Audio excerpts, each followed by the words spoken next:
Yo, we back with another one. Stay tuned live. Damn YouTube Sports. We got Ron. We got Jay. Fellas, what's happening? What's What up? up? What up? What up? Man, what y'all know? Them You know what it motherfuckers is, cold. man. Big country came. All good. It's cold than a motherfucker up here. You with my partner names, you know what I'm saying? Rich kids in the building.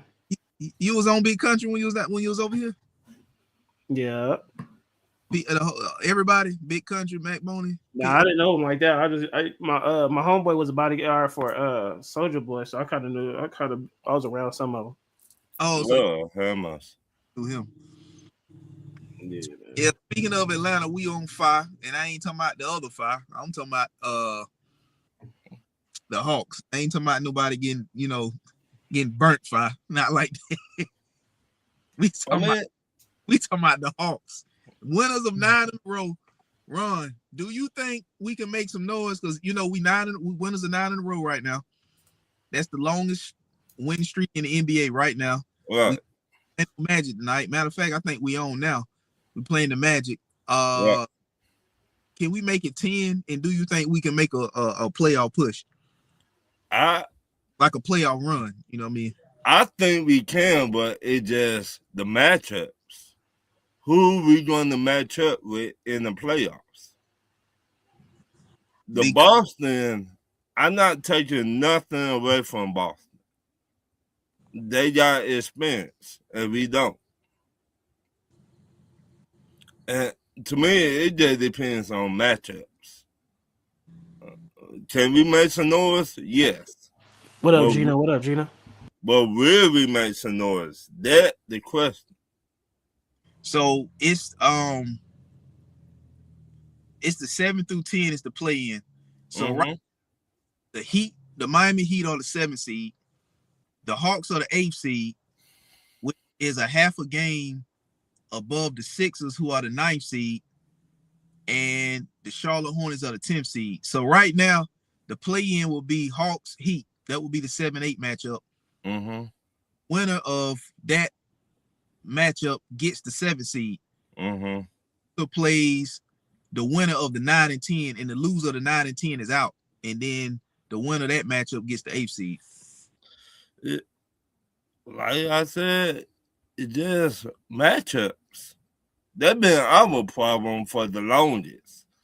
Since LeBron was with the Cavs. I've seen it too many times. There ain't nothing new to me.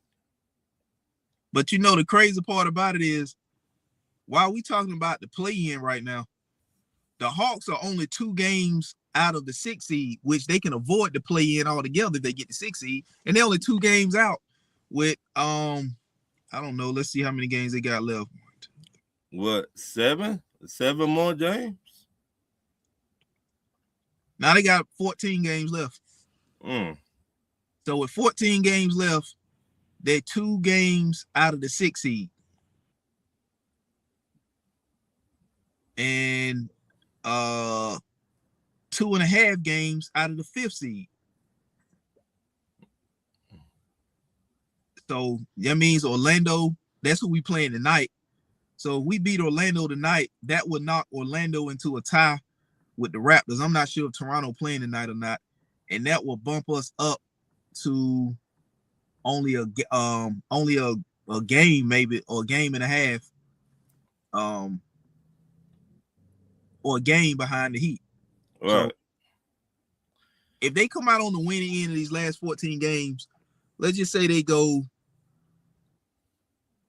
9-5 in these last, they could possibly be, depending on what everybody else do, they could probably avoid the play-in. Right. Which would be, in my opinion, the best thing to do.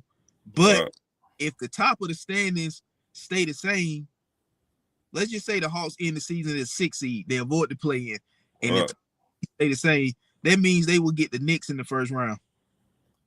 See, I'm not afraid of the Knicks. But who you think will have to be the X factor for the Hawks to make a playoff push, like a deep playoff run? The dude we just got, Kuminga. You think Kuminga will have to be the X factor? Yeah. Who's the other dude? Jalen. What's the other? I think Kuminga gonna have to play a big role. But what's the other guy y'all had? Jalen Johnson. Jalen Johnson. I Jalen think Johnson. he's gonna have to be more of a. Yeah. They Kuminga got gonna have to do his part though. He gonna have to at least get double digits scoring. right. They got to show up every game.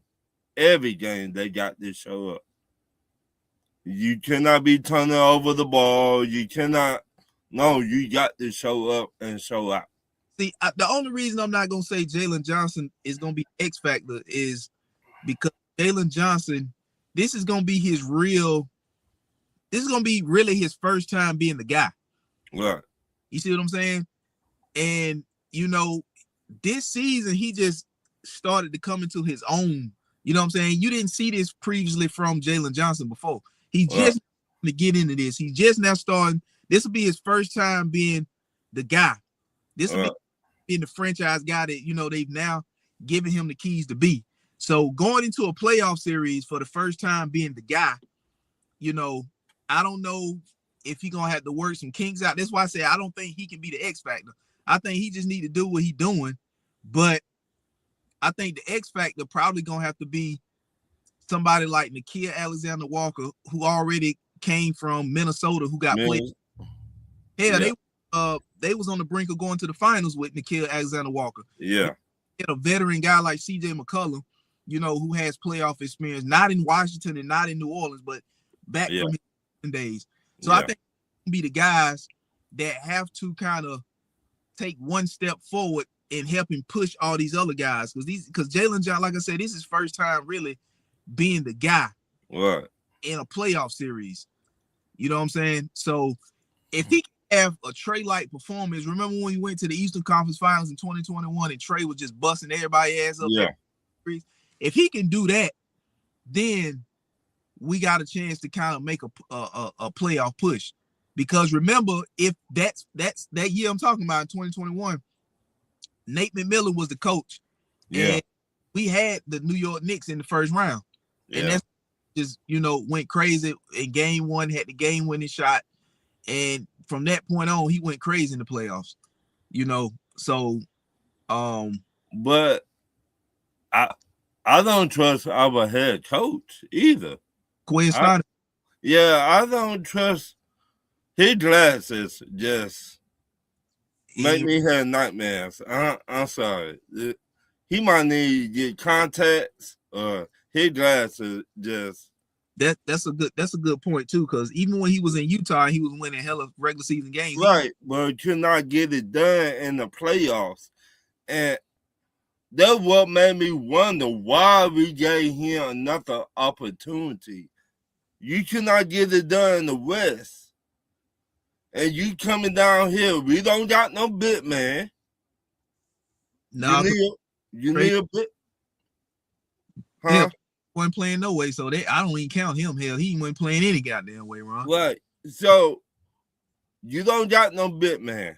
Okay, how you gonna stop what his name from the Knicks? Cat. Yeah, how you gonna stop him? I guess the only way you're gonna have to do that is you're gonna have to you just gonna have to hope Onyeka Okongwu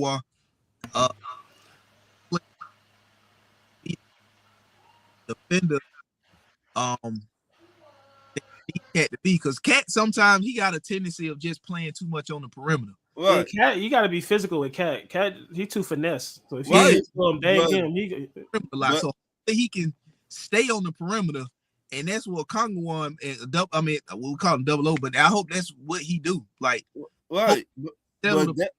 But that my problem. The dude we got, he don't do that. He barely block shots. He shoot threes most of the time. He don't be in the middle. So we need a true bit man. That's what I'm saying. Like, if Cat ain't gonna be in the paint, then that don't matter, because that'll play into Okongwu's advantage. But I guarantee he's gonna be in the paint, because it like when you get to the playoffs, you playing chess, not checkers no more. You play during the season, you playing checkers. just to get to the playoffs. When you get to the playoffs, you gotta play chess. Right. So the time we get in the playoffs, they be like, "Oh, they don't got no big man." So what we gonna do then? So if I'm Quinn Snyder and I know they going through Cat because we don't got no big man, I would just let them keep going to Cat and make Cat beat us, and then you just stop everybody else. That's what I would do. I just don't trust. I don't trust our head coach. So what you do at that point is you let Cat score the ball because one man can't beat a whole team or shouldn't be able to beat a whole team for a series. For a series. I'm talking about a series, not just one game. But like that can happen during the regular season during one game. But when you got to play a best of 7 series, one man shouldn't be a best of 7 series. So you just let Cat score the ball, let it, play defense on everybody else so nobody else is getting involved. And then Cat on the offensive end so you can get him in foul trouble. So now he has to come out the game seeing foul trouble. I mean, I know it's easier said than done, but this how I'm thinking, Quinn Snyder. And if they want to go through Cat, let them go through Cat, and it's just make sure you stick everybody else. And then then when he playing defense, you just go with him and get him in foul trouble. Because that's the same thing with Boston. Boston got a bit dude at Indiana. They got a bit dude. But Indiana won't be in there this year. Yeah. What their record is? Indiana's not making the playoff this year. They dead last in the East. Okay, so you take... They are officially worse than the Wizards. So you take them out, who you gonna put in there? The playoffs? Yeah. Like I said, the right now the play-in is the Heat, Hawks, 76ers, and Hornets. But that's gonna change because like I said, we got 14 games left. The Hawks games out of the 6 seed. So the Hawks got an opportunity to avoid the play-in. Right. So Milwaukee, I don't think Milwaukee's gonna get in because they 5.5 games out of the 10th seed. So they 5.5 games behind the Hornets. Is it true they fired Doc Rivers? No, Doc Rivers still there. Oh, I read on Facebook yesterday they fired Doc Rivers. I was like, what took so long? Shit. So the Toronto Raptors didn't make the playoffs last year, right? No. So that's one team that's gonna probably be in. They may have to go through the play-in because they're half a game behind. I mean, they're only a half a game ahead of the Heat. Right. So they could easily fall into that play-in. So that's one team that's in that took Indiana place. And Milwaukee was in last year, right? Right. And the Hornets, if they, keep up the pace, they gonna make the play-in. So the Hornets and the Raptors are two teams that took the Bucks and the Pacers out. If they, if the Hornets do what they supposed to do, right? They y'all beating the Hawks. I mean, y'all beating the Magic 40-25 right now. Oh, okay. But we need to put our foot on the gas. To be honest with you, a team like the Magic, they just get hot any quarter and just go the F off. Yeah.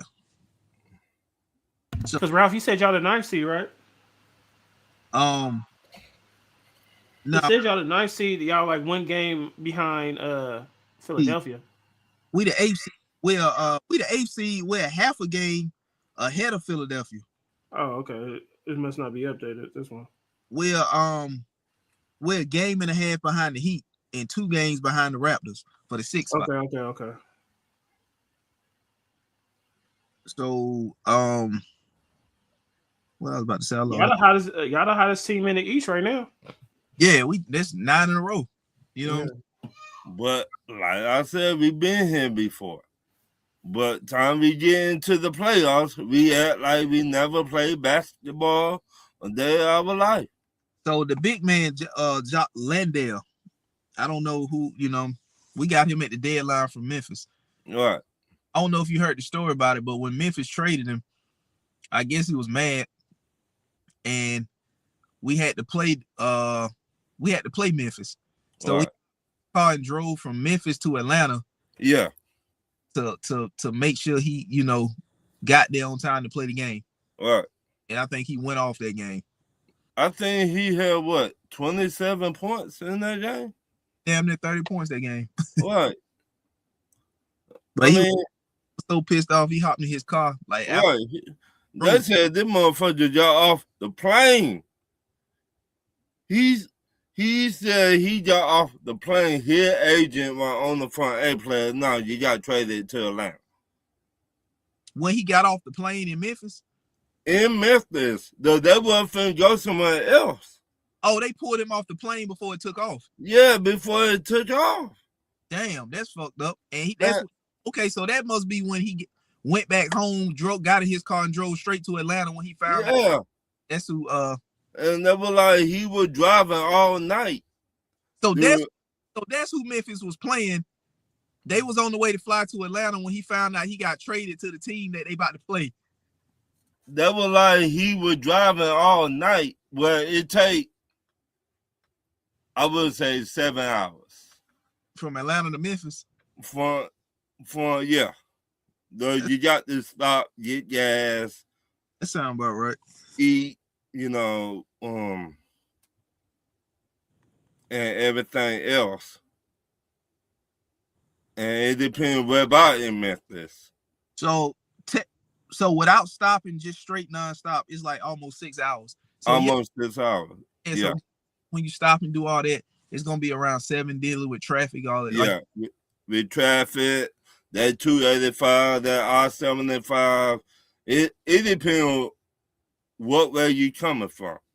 Yeah. If you go down, let's just say from Tennessee, he went down to Alabama, come through Alabama,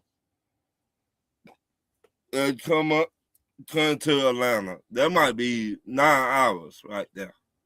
Yeah. Though he went down to Alabama. But if you come from straight Tennessee, Memphis to Georgia, maybe 7 hours. Yeah. But I'm not gonna look for him to be like the X factor.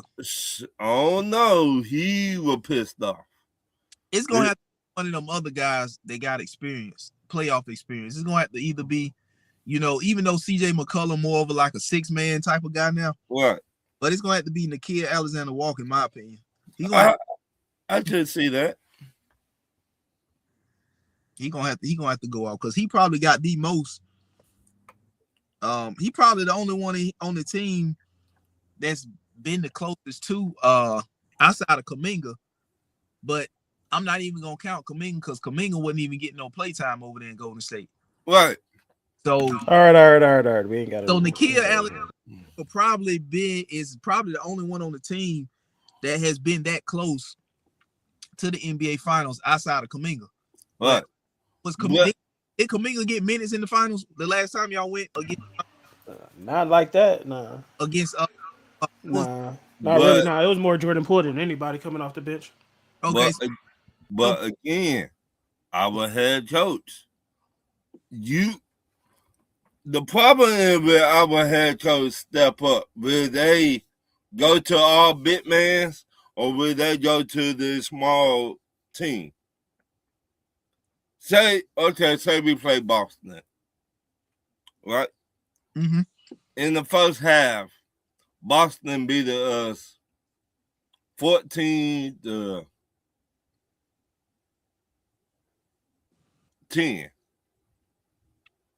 Do you change up? Or do you keep doing what you've been doing that got you there? Who you put in the... You see what I'm saying? You playing chess, not checkers no more. Yeah. So do you put the big dude in there now? Or do you just wait till the second half when Boston change up, put somebody else new in there? Do you wait till then? I don't know, bro. It's just like, I don't know who we gonna really run at the point in playoffs. Because, Nikhil Alexander-Walker is listed as a shooting guard. Right. CJ McCollum, shooting guard, but they got him playing point. Right. But we just let go of somebody, too. That was our point guard. Well, they traded Trey to the Wizards. Not him. We had somebody else who they let go. And he was hot. This dude was doing everything you want a point guard to do. You're not talking. Well, if you talking about who I think you talking about, he wasn't no point guard. You're not talking about old boy got traded to the Lakers. No. What the hell is his name? Luke Kennard. No. But we got Gabe Vincent, but Gabe is Vincent. No, he's still there. No, they traded him. No, Gabe Vincent is still with the Hawks. Damn. Yeah, he's still there. That rumor was fake. Well, I would let him play the point guard. As a starter. Yeah. I think that's gonna be the big issue. In the playoffs, we don't have a true point guard. Now, the rotation of McCollum playing a point guard during the regular season is getting us by because we playing different teams every other night. But when you got on the best of 7 series, you got to beat one team 4 times. That's my point. We're gonna have to have a point guard that can really facilitate. Because right now, CJ McCollum don't facilitate enough. He more of a 6-man. He more of a scorer.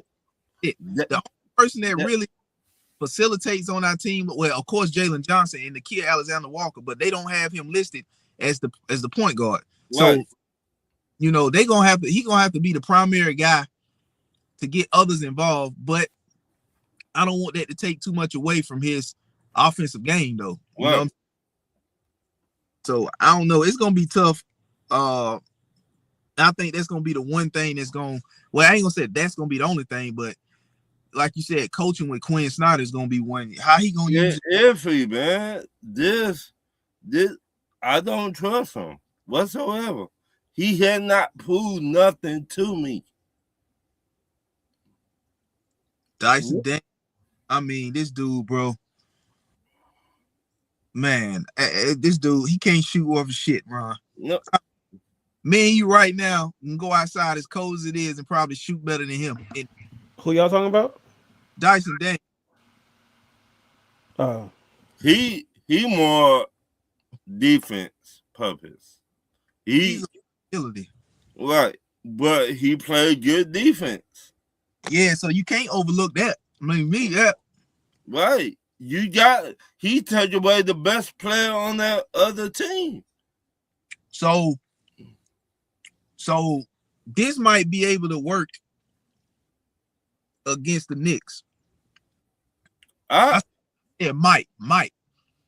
If Dyson Daniels is a liability on offense, he just need to exert all his energy on defense against Brunson. Right. Because Brunson and Cat, there's really nobody on the Knicks that I'm scared of that can get their own bucket. When I say get bucket, I'm talking about like give you the ball and you make something happen. Right.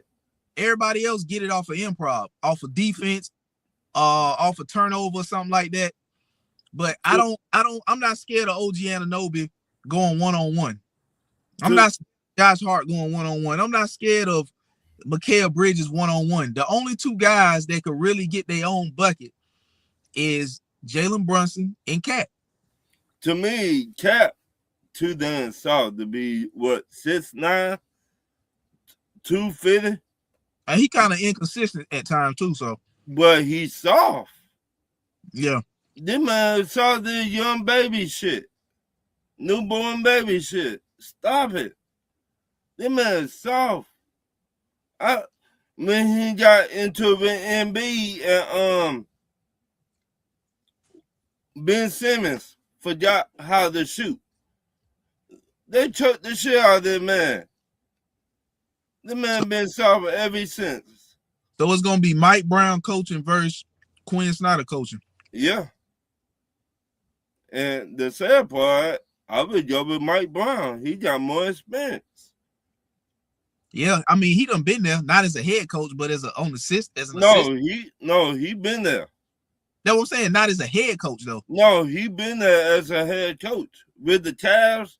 Oh damn! I forgot he was in Cleveland as the head coach. Yeah, when LeBron, but the first time I forgot he was there in Cleveland with LeBron. Yeah.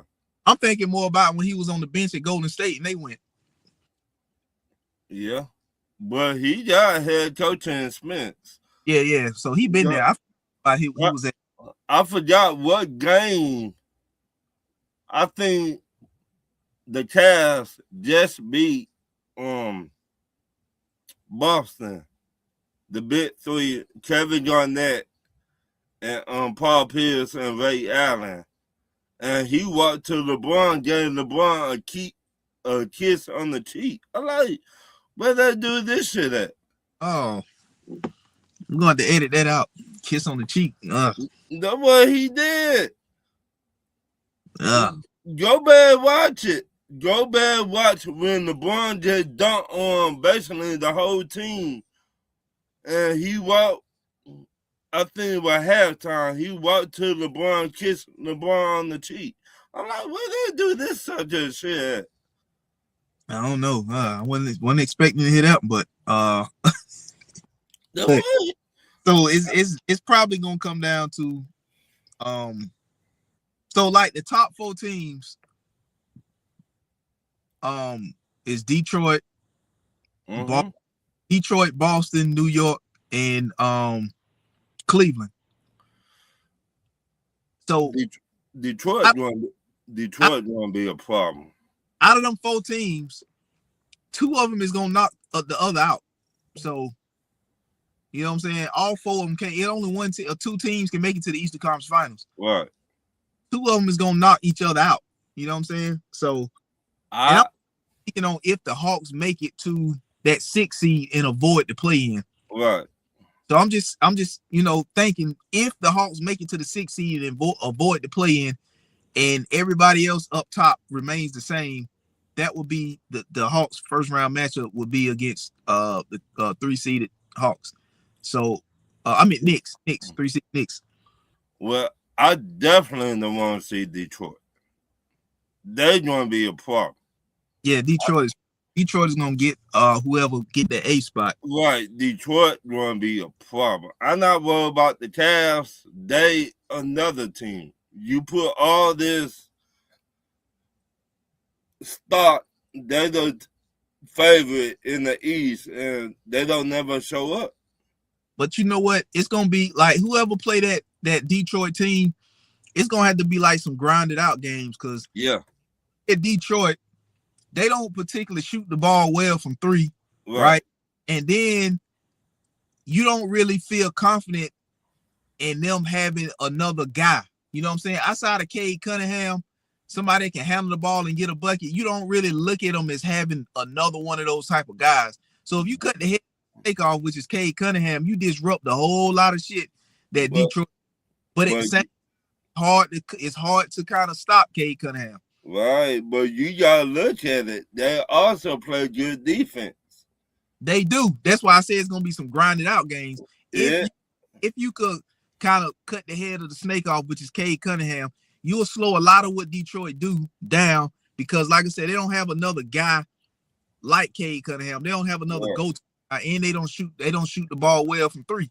Now they, get a shooter at the deadline, but I don't think it's enough in the start, enough shooting in the starting lineup from. If you can outshoot them and make life hell for Cade Cunningham, which is the head of the operation over there, you pretty much slow down Detroit. But like I said, it's gonna be hard to do that the way Detroit play and the way bigger staff coaching them up over there. It's gonna be hard to do that. I mean, I've been saying it for months. Detroit's gonna be a problem. They're gonna be hell on wheels. Don't let the Cavs got to face Detroit in the first round. I put my money on Detroit, and I'm not no betting man. This is what I know. I've been watching basketball ever since I was 2 years old. Detroit going to be a problem for the Cavs. Bucket. So, what you think James Harden gonna do with the Cavs this year in the postseason? Choke. So you think they one and done? Most definitely. If they face a team like Detroit, or if they face Boston, or if they face. Well, they're not gonna face Detroit in the first round. It As of right now, they the 4th seed and Orlando is the 5th seed. So as of right now, that would be the matchup: Orlando and Cleveland again. I got Orlando beating Cleveland in the first round. Yes. I don't trust James Harden. This here MO. This is what he's known for.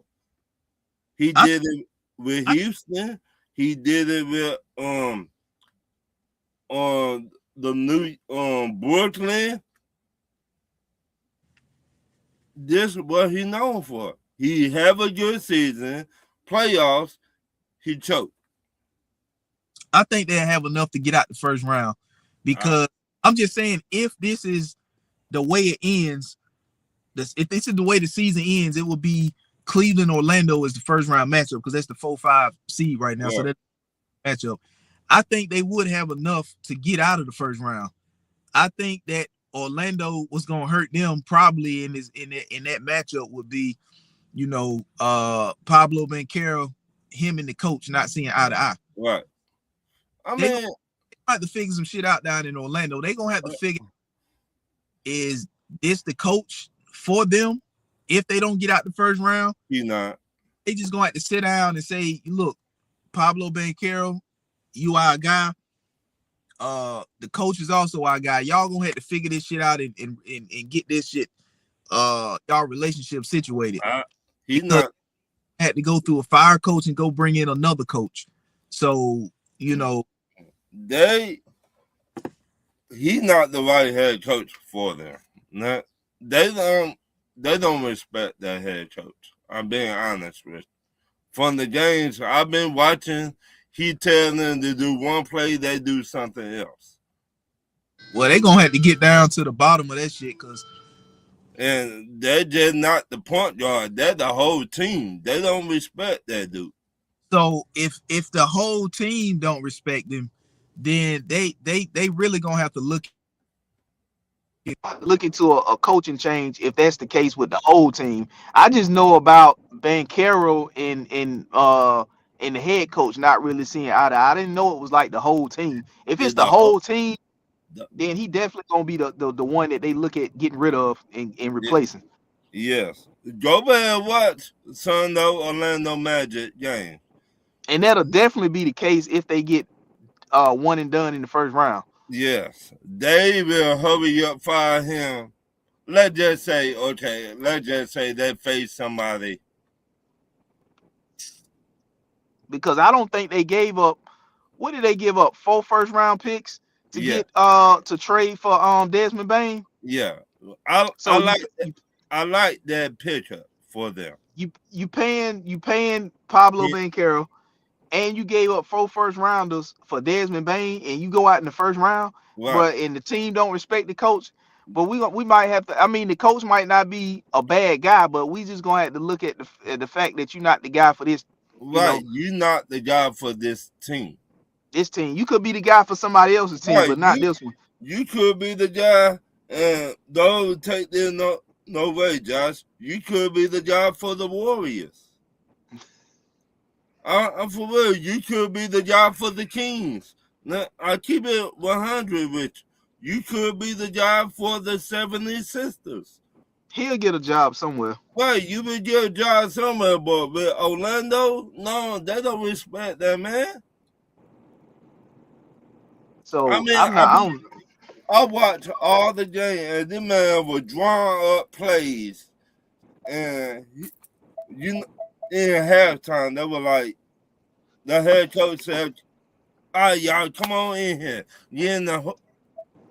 Come on, let me tell y'all what I finna do." And they were like, "Man, we not listening." And they trying to do their own thing. Right. Go back and watch some Orlando Magic games. Because right now they down by 12 with about almost 3 minutes left in the first half in Atlanta. The game in Atlanta. So the Orlando Magic, they could fall to They really could fall to play-in territory because they only a game out of the play-in tournament. What? What do With the they Hawks and the Heat right on their ass. do they really trust their head coach? We see that all the time. We see it all the time. When you lose the locker room, when the team don't respect you, when nobody on that team will respect you, especially in the superstar. They're looking at the superstar as you don't respect him, why should we? So since they had Jamal Mosley, which is, the head coach, they've been getting better each year. Yeah. So, I guess I don't know, bro. They can't afford to have given up 4 first-round picks. I think that's what it was for Desmond Bain. 3 or 4 first-round picks. 3. It might have been 3. I mean, I like Desmond Bain, but I would not gave up that much. Don't get me wrong, he is a good point guard, aka shooting guard. But I would not gave up all that to get him. No, it was 4 unprotected first-round picks. Yeah, That's a lot. So you give up 4 first-round picks as unprotected. You ain't no way in the hell you give that up to go one and done in the playoffs. To me, that was an overpay. They paid that much for Bain? Yeah. Hell yeah. Hell no. Because what did they get for Gobert? Gobert got what, 5 first rounds? But unprotected is crazy. Gobert didn't go for 4 first-round picks, I don't think. Yeah, I think he went for like 3. Bain not even a superstar. Bain is a star. Well, he's a you gotta star. look at it, Josh.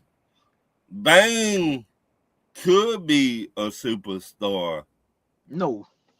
I said he could. I did not say he is. I don't think he could. What year is he in? He been in the league for a cool. He been in the league for a minute, but sometimes he ain't look superstarish to me at all. But or he could be there to just mentor the point guard. He's not even gonna be the superstar player in Orlando. That's Ben Carroll. But the man saying, Ben Carroll might needed somebody to push him. Be like, dog, if they do this to you, do this over here. Everybody had one of those dudes. So he was drafted at the end of the first round in 2020. So he been in the league 6-7 years.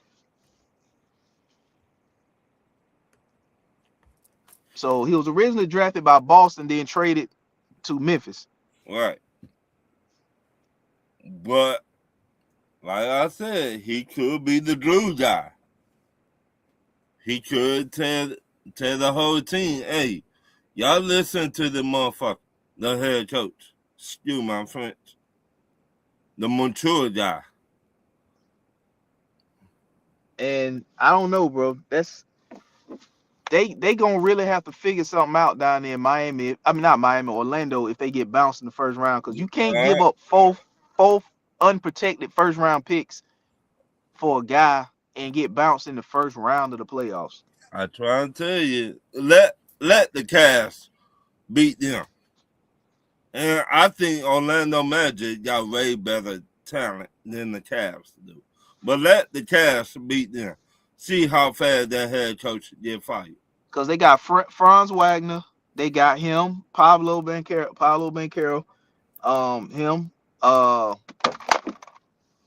They got him, Paolo Banchero. Who else they got in Orlando? What's the big man? Wendell Carter down there. Anthony Black. Jalen Suggs. Yeah, they got enough to beat or should be able to, but Cleveland, like you said, they got James Harden, Spider Mitch, Evan Mobley. Right. Jared Allen. Right. But they weak and they always get injured at the wrong time. Always. So they better hope they get out their first round, or at least Jamal Mosley better hope they get out their first round, because if they don't, they're gonna be his ass. They're gonna be his ass, Mr. Postman. That's gonna be his ass. Now I don't know who they're gonna go and get to replace him. I mean, there's guys you can get to replace him, but you can't go backwards with a coach. You gotta get at least what you got or better. You can't go backwards with a coach. If I'm then I would go get Mike Malone. I don't know why it was in my head and you said it, Mike Malone. If Mike Malone want to coach him. Money talk bullshit walk. He don't, to be honest, he don't even gotta say nothing. Be like, look, I got this. I got this. This what I got something you don't. Right. Something y'all don't know nothing about. I got me a ring already. Y'all don't know shit about that. But I'm curious to know, like, what's the real reason why the Denver Nuggets got rid of him? Because he was too hard, and excuse my French, on the players. They did not like that.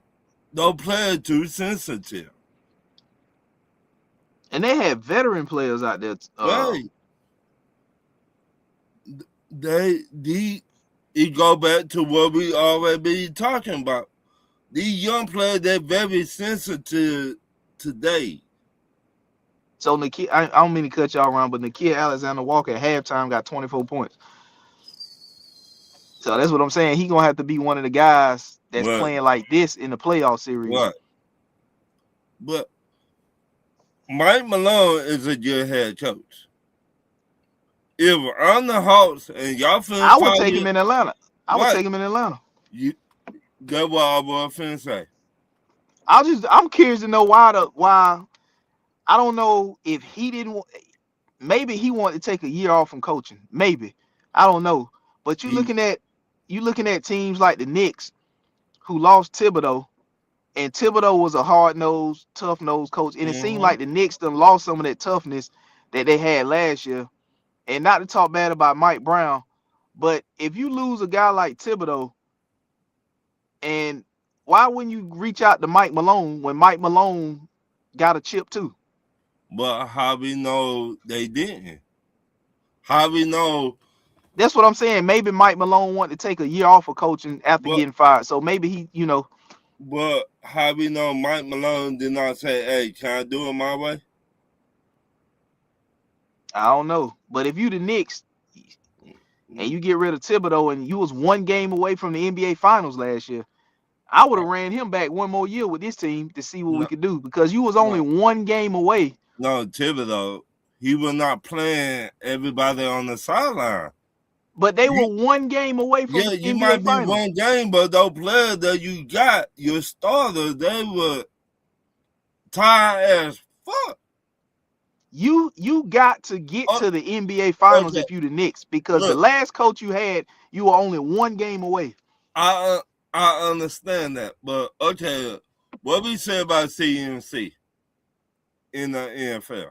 If you want CMC into the ground, what will happen? What will happen? One game away, though, Ron. You might be one game away, but he ran that team to the damn ground. Motherfuckers were dropping like flies. But at the same time, they wasn't as deep last year as they are this year. But me, I don't trust Larry Brown. To me, it seems like without no superstar or LeBron James, Larry Brown not no good head coach. You mean Mike Brown? Mike Brown, Larry Brown, they all related.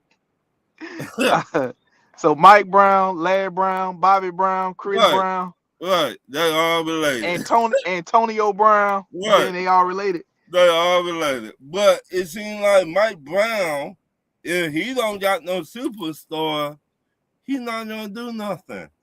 What he gonna do? They was solid when he was in he won Coach of the Year when he was out there in Sacramento when they was lighting the beam. Yeah. And what else happened? They light the beam and they said you fired. they ran into Steph and damn near beat the Warriors. But Steph had that, he had that 40-something point performance and put him away. So Steph was like that night, motherfucker. Yep. But the crazy thing is, I was watching that game when they eliminated them, and they just couldn't. The Kings they couldn't get no rebound. Looney was getting all the boards. And when Steph put the dag in them, they showed Steph, and he told them to light the fucking beam. It was like he told the crowd to light it. I was like, damn. So that let me know you did not have no big man. Well, you got one now. You got Cat. You don't got no big man. Somebody right now? Right? You trust Cat to do anything. I mean, he a big man. I'm not saying he's the best big man, but he's a big man. Do you trust Cat to take over a series? To take over a series? No, not to take over a series. Okay. So once again, he don't got no big man. But I could trust him to give me 20 for one game. If my second guy can average 20 points, that's good. But average. That's what I'm saying. I think in a series he could average 20. And you talking about the first round or what round you talking about? Because each round get tougher. I don't think they will go that far in New York. I don't. He said Mike Brown from Pop Coaching Tree, he knows how to win on the highest level. And he sat under Coach Kurt. Let me answer that. Well, he was the guy in San Antonio, the head coach. Nah, he was the head coach in San Antonio. I rest my case. But he's saying that he came from a Popovich coaching tree. So I get he's saying that he knows coaching because he studied and came from under Pop. How you not know you need a big man in New York City? Well, they got they got Cat. Cat's not no big man. I know what I'm saying, right? Cat should be able to average 20. But if you put the Detroit Pistons against the New York Knicks, I guarantee the Detroit Pistons will walk a dog on New York Knicks. That might be a 6 to 7 game series. Do New York Knicks play defense? Yeah, they play defense. Not like they played last year, but they play. Okay, is New York Knicks tough? Not like they were last year. Okay, so I think they took a step back in both of them when Thibodeau left and they brought Mike Brown in. Right. So those are 2 things Detroit Pistons do best. But the thing about it is, like I said, with Detroit, if you cut the head of the snake, which is Cade Cunningham, you cut him off, you disrupt a whole lot of shit that Detroit do. Because Detroit doesn't shoot the ball well from the perimeter. Okay. So and it's hard to cut the head of the snake and Cade Cunningham off, but if you do, you can disrupt a lot of what Detroit do. Okay, so and you got a chance. Okay, let's just say the playoffs start right now, right? Right. And the New York Knicks got to face Detroit Pistons in the first round. Well, that ain't gonna be the first round matchup. No, I just saying, hear me out. Who will you put on Cunningham? Who you'll put on Cade? Probably Mikal, either Mikal or OG. And you really believe that? I mean, that's what they gonna have to. You can't put Brunson on Cade Cunningham. No, you will have to put. But what I'm saying is, the man averaged 25 points. Who? Are you talking about Cade? Yeah, 25 to 30 points. I don't think besides Cat and the point guard, anybody else on the Knicks that averaged that in the playoffs. Yeah, Cade is averaging 25 and 6. Right. He's averaging a double-double. He's averaging 25 points, 6 rebounds, 10 assists. So that's what I'm saying. If you cut the head of the snake off, you disrupt a lot of shit that Detroit do. I mean, I don't see nobody on the New York Knicks that would do that. That's what I'm trying to say. Somebody that could play defense on Cade. Right. That's what I'm saying. If you just switch them to, give them to taking turns on Cade, not just throwing one body at Cade, but taking turns throwing OG and Mikal Bridges at Cade on different possessions, then that you could probably, you might could try. I mean, you might could. You don't know. I mean, I wouldn't necessarily throw the same body at Cade Cunningham, because once you got somebody, you got them. But if you keep throwing different defenders at him, giving them different looks, then you might have something. So that's what I'm saying. If you paying, you gotta utilize them guys in different ways and think like that. If you Mike Brown, because think about it, you gave up 5 first rounders for Mikal Bridges. You can't have him out there just assing off in the corner somewhere. You're going to have to put them 5 first rounders to work and make use of giving up 5 first rounders for him. Then you got OG Anunoby, who you paying, who's a defender. So you're gonna have to throw them two. You have to throw different looks like them two guys educated Cunningham. Because like I said, you disrupt a lot of shit what Detroit do if you can kind of slow and neutralize him down. Well, I just saying Detroit played good defense. They do. The New York Knicks, they're not ready for that monster in Detroit. I'm telling you now, they're not ready for that monster in Detroit. Detroit remind me of Ben Wallace, Rasheed Wallace now. Because Detroit done beat the Knicks 3 or 4 times this season, right? Yeah. Regular season matchups. Yeah. Yes. They not the New York Knicks not ready for that monster in Detroit. I'm telling you now, they're a different monster. It's gonna be a lot of talk if the Knicks don't make it to at least the Eastern Conference Finals, because last year they was in the Eastern Conference Finals. Right. There was 1 game away, right. And they fired the coach and brought in Mike Brown, hired Mike Brown, got him in there, and they have to at least make it to the Eastern Conference Finals, especially when they went and got deeper than they were last season. Right. They weren't this deep last season. Right. You're right about that. They didn't have Jordan Clarkson. They didn't have Jose Alvarado, the guy they traded from the Pelicans, and there was a couple other guys on the that's playing that I don't remember seeing last year. So they got deeper this year than they were last year. Now Landry Shamet is getting more time now, but he was there last year. He getting more time, although he was there last year. But they deeper now than they were last year. And if they don't at least get to the Eastern Conference Finals and make it competitive, then all that was for nothing. Right. Because they fired the coach, they got them 1 game away from the NBA Finals. Somewhere they ain't been in my lifetime. I ain't seen. Well, I take it back. They were in the finals in my lifetime. But I'm saying 1-1 a chip. In the Broncos, OJ Simpson trial. I know you said they once. Yeah, OJ. Yeah. Right. Man, he was in the Bronco hiding and shit. So he just drove all the way home in the Bronco, like man, his best friend in the truck. But other than that, New York Knicks had not made it that far in the playoffs. Other than last year, it was in the Eastern Conference Finals. Last year. So they have to get at least back to the Eastern Conference Finals this year and make it competitive. You can't get to the Eastern Conference Finals and get gentlemen swept. You got to get there and make it a 6 or 7 game series with whoever you playing. But I tell you this, if they get bounced out in the first round and not Mike Brown, I would not fire Mike Brown. I would trade some of those players. Like, who would you try to trade? I would. You gonna lose.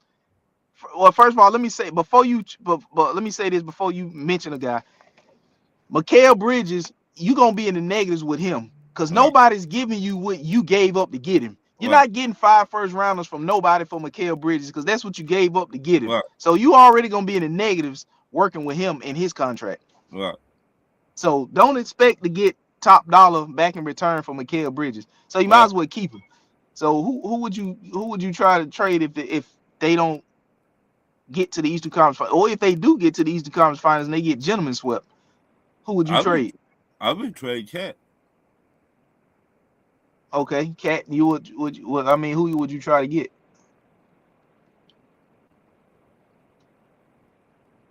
Kevin Durant. You would try to trade Cat to get KD? Yeah. Why? Because Kevin Durant to get his own buckets. He didn't make plays for himself. Or give me the piece of shit in Minnesota right now, the tall, goofy some bit. Rudy Gobert? Yeah. So why not just try to sign LeBron in the offseason? You ain't gotta give up nobody. I don't want no damn old man LeBron. The motherfucker older than Methuselah. Why would I want him? But you probably have a better chance of getting him than trading for KD. To me, I would take Kevin Durant. LeBron take too many days off. To me.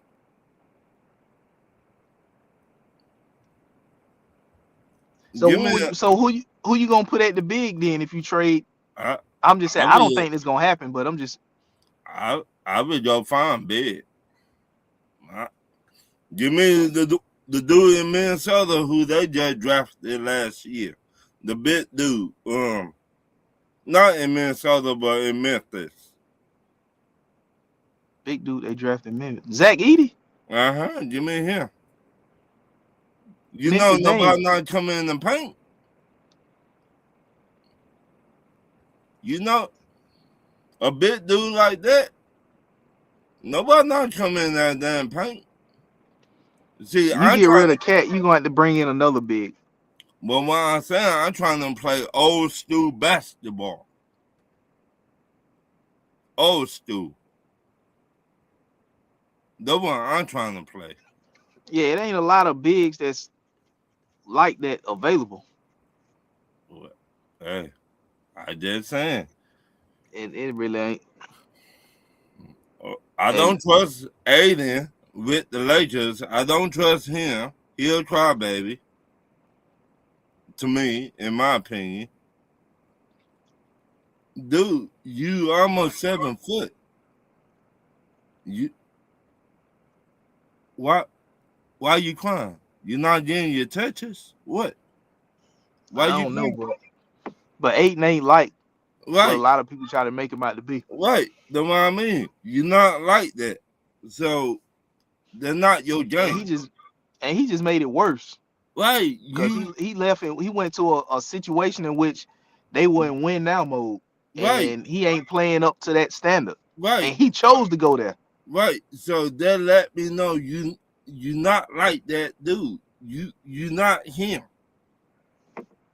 You barbecue chicken, like Shaquille O'Neal said. You barbecue chicken. Yeah, he put himself in a bad situation there because now he's just going with the Lakers. Yeah, them contracts he about to get now, he ain't about to see them mega deals no more. Right, you're not finna see those no more because he fucked himself. Yeah, you cry too much. He give up on plays. Right, so your heart not in it no more. Is that the case? We might well go and get Ben Simmons. That play just alike. Both of them give up on plays. Call them soft. Is our line? You saying they both give up the draws? Yeah, give up the draws like a Magic City. Hell no, I mean, he just, to me, he put himself in a worse situation moving forward because he only on a 1-year deal with the Lakers. So right, now people know. I don't gotta give you a lot of money. I'm about to give you $5 in food stamps. Yeah, you ain't getting. You ain't getting close to no max deal. Nah, not even close. Not even close. Speaking of Max, who you think fucked up? Well, we know who fucked it up, but why you think they did that with Maxx Crosby? Because the whole trade that was supposed to be a blockbuster is no longer a blockbuster. The Ravens backed out. Maxx Crosby is back with the Raiders. The Ravens now have chosen to go and get they went and got Trey Henderson. So my thing is, if everybody in the world knew this dude had surgery on a meniscus, because that was the whole thing towards the end of the season when the Raiders decided to shut him down, and he got pissed off with the Raiders because he wanted to play through it like he had been doing. He wanted to finish the season, but the Raiders weren't going nowhere. They was out of playoff contention, so they shut him down, and everybody knew that. And the Ravens were still willing to give up 2 first-rounders to trade for him. And now they using the excuse that he didn't pass his physical for medical concerns. He didn't pass his physical. That the trade got rescinded. So I think Baltimore just backed out of the deal. I think they got cold feet because they got losing. Cold feet, and they using that his injury as an excuse. They were like, you know what? Nah, we to keep our 2 first round and get Trey Henderson. But you get fucked up because Trey 30 years old? 31, I think. 31 years old, and you gave the man a guarantee. How much money? Yeah, he got broke off. Shit, I ain't gonna tell you no. I'll tell you exactly. I think they got cold feet. They were like, you know what? Nah. But yeah, his injury. You he knew got the 4 man. years. He got 4 years, 112. So okay. And it can reach up to 120 with incentives. Yeah. Nah. So that's what, 30 million a year? If he reached the incentives, to be 30 a year. Maybe 30 plus, something like that. But Baltimore fucked up. If I were Baltimore, I would fire my GM. You got 60 million guaranteed. If I were Baltimore, I would fire my GM. That's what I would do. And that because you knew the man was injured. The man would be healthy by training camp. I was just about to say that he was on pace. Right. I read the doctors that did the surgery and stuff that's reviewing him and all that. They said he's still on pace to be back by camp. Right. So to me, if I won't set the time, I'm gonna fire my GM. You stupid. One, what I read and heard, they were trying to get both of them. They just trying to save face by saying that. I mean, I just telling you what I read. I heard the same thing too, but I think they just trying to save face by saying that and make people feel. Because think about this, right? I don't know who the hell working the cap numbers in Baltimore, but how in the hell was you gonna be able to pay Maxx Crosby his contract, then trade for Trey Henderson with his contract? Because if you had got both of those guys, Trey Henderson wouldn't been able to get the $112 million contract. So he would have been getting a contract cheaper than that. So you look at Kyle Hamilton, I think he's getting paid top 3 safety money. Then you look at Roquan Smith, he getting paid top 3 linebacker money probably. You paying Lamar Jackson, even though you lost your center to the Las Vegas Raiders, you still got Derrick Henry you're paying. You just, if I'm not mistaken, didn't they just pay Zay Flowers? Mm-hmm. So how in the hell was you gonna put all that together? Well, Lamar just redid Lamar's contract. They took some of that money away from him for other people on the team or free agents or whatever. That's crazy. I think crazy, but if you want to set the tone and you don't want to take no shit, if I Baltimore, I would fire my GM. That's crazy. I think they just got cold feet because they were losing some players in free agency too, and they backed out and found a way to back out and use the medical concerns as a way to get out of it. Now, if I was the NFL, I would still punish the Ravens. I would make them give up one of those first round picks, and I would let Raiders choose which first round they pick they want. This draft for next year's. If I'm Baltimore, I would go get Ozzie Newsome, put him in the front office.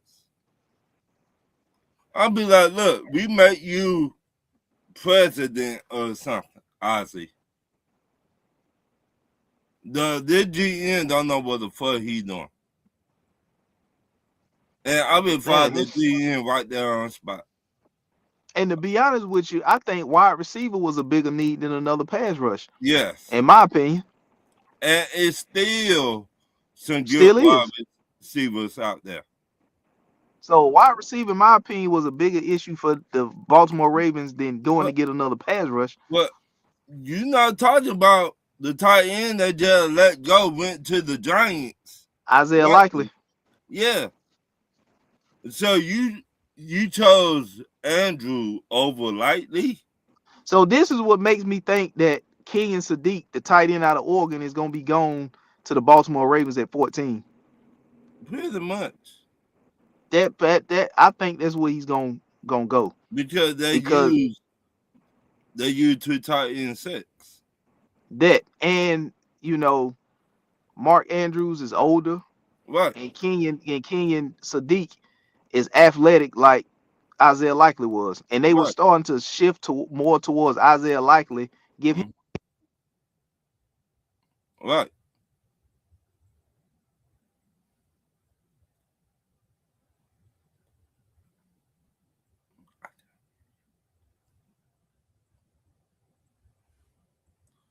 I mean,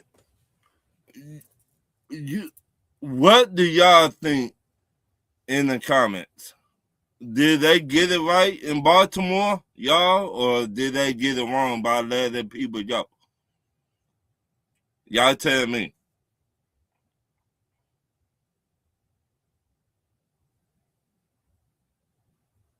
I mean, because I think Baltimore got it wrong. I mean, you need wide receivers. You need your center just went to the Raiders. One of the best centers in the NFL today, in my opinion. So you lost your center, you lost your tight end to the Giants. You got a new head coach that came from the Chargers. So, but you still need wide receiver help. You still need offensive line help. You need help everywhere on your offense to help Lamar Jackson out. Y'all said he's the face of y'all franchise. Now give this man some help. Now, I mean, if it's me, yeah, y'all created money, but y'all not doing nothing in free agent. What y'all doing in free agent? Y'all not giving him no help, no wide receivers, no younger wide receivers. Let me say that. Y'all already give him the older wide receivers. No, give them man some younger wide receivers in free agent.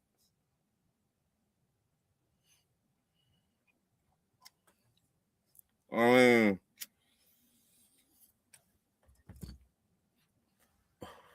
y'all saying he the guy. So show him. Hey, okay.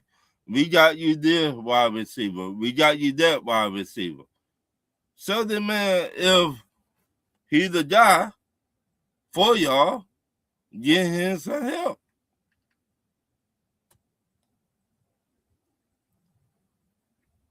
I mean, I just saying, he need help.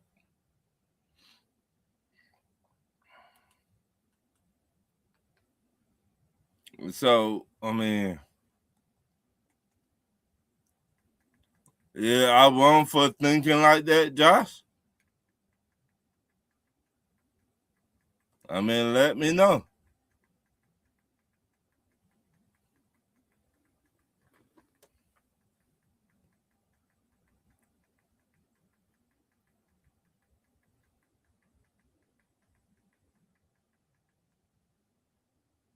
I mean,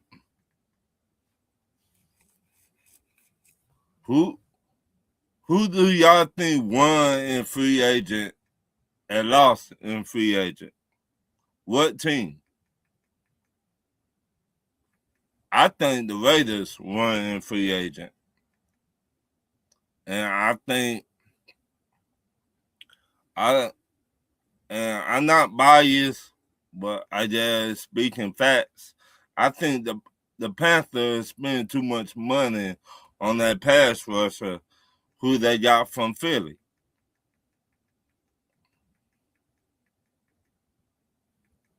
That's just my opinion. I mean,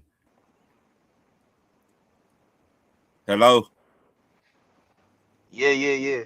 You said Jalen Phillips.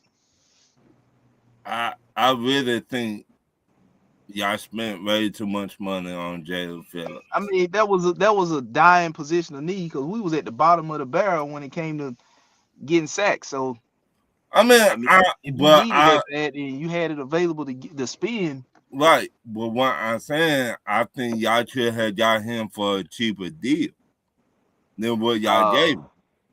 I don't know. It depend. I don't know. Depending on what Philly was trying to offer, because Philly was trying to keep him too. So we had to outbid Philly at least. I don't know what they offered, but we had to outbid them. That's true. And we probably had to outbid them drastically because if we only outbid them by a couple million, he probably would have just stayed there. Shit, you know what I'm saying?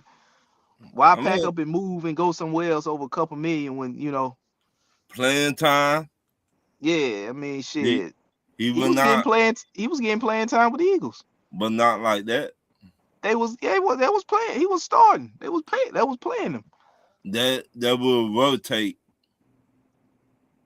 But for the amount of money that he was gonna get, shit, I wouldn't care about the rotation or not. Shit, if they paying me that kind of money, then we seen this all the time. A player get paid a lot of money for, doing a good job over here. They not the man and go somewhere else, and they don't show up. We see. But you saying the Raiders? That what you said? The Raiders or Ravens was the one of the winners. The Raiders. Oh, the Raiders, the Las Vegas Raiders. Okay, yeah. So they was able to get Maxx Crosby back to go along with Nakobe Dean, who they picked up, Quay Walker. Mm-hmm. They got a cornerback too. I think Stokes. Stokes was the cornerback they got. Georgia players. Yeah, so they got 3 Georgia guys on defense. They got the center from Baltimore. Made him one of the highest paid centers. They need wide receivers. Hell, they gonna get offensive weapons through the draft. Right. The Kubiak, they gonna build the offense through the draft. Right. So I'm not worried about offense in free agency for the Raiders because they gonna get that through the draft. And I really like what they done. I like what they done. Adding that plus getting Maxx Crosby back, defensively, they're going to be much better. Now, they still could trade Maxx Crosby. They could. Now, the rumor is Maxx Crosby and the Vegas Raiders and Detroit Lions, they've been talking. That's the rumor I've been hearing. If it's gonna happen, it's gonna have to happen before the draft. Yeah. Or on draft night, because a lot of teams that may have had a shot at Maxx Crosby, since the Raiders fucked that up, a lot of teams ain't it. A lot of teams, Baltimore fucked that up. A lot of teams ain't in the same position now that they was when they was thought about doing it, because they done signed free agency, so they salary cap ain't the same because they done signed free agents, and they don't have the money based off the money, and based off the free agents they signed, they may now need to use that first round draft pick. Right. That they won't have at they disposal to give for Maxx Crosby. Because you're not just gonna get Maxx Crosby for a 4th round pick. You know what I'm saying? You have to up the ante and you have to pay to get him. So the Ravens really fucked a lot of shit up, bro. Right. And like I said, I would fire the GM right now.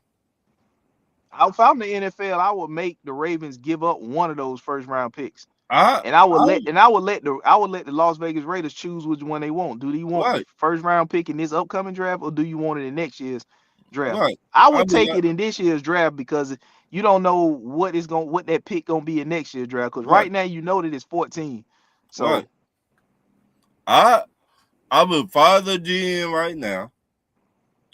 I would tell the Raiders which one do y'all want this year or next year.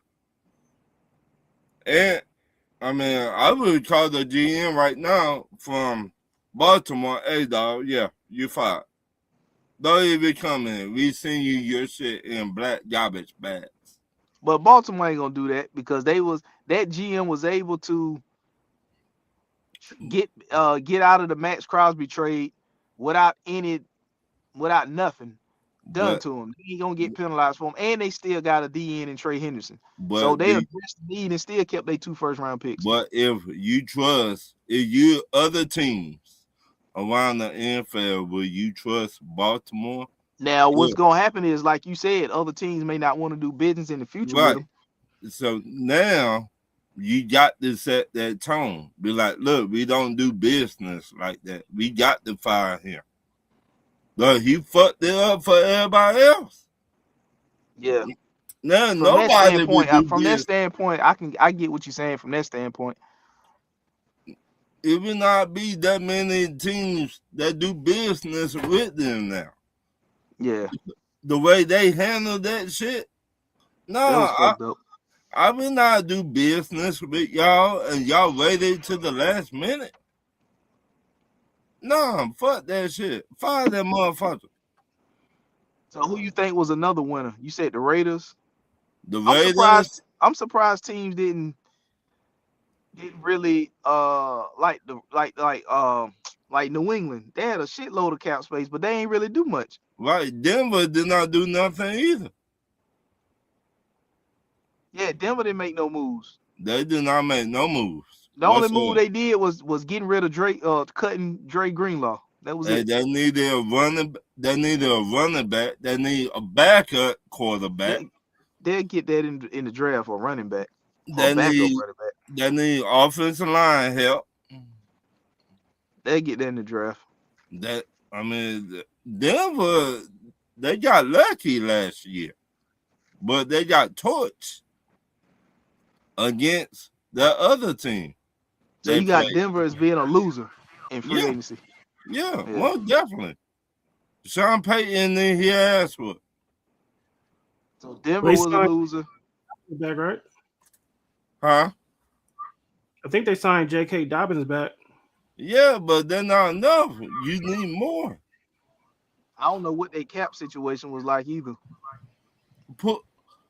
Josh, pull up Denver cap. All right, hold on. So what is? Like I said, I'm surprised at New England.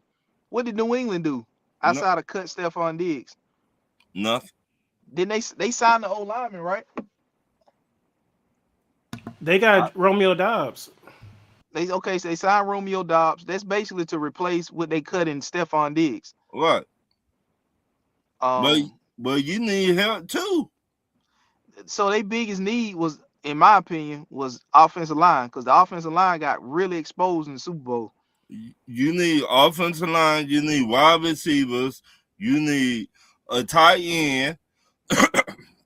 I think they holding out on big move on spending some of that cap because they may still be in the works for trying to trade for AJ Brown. That's what I heard.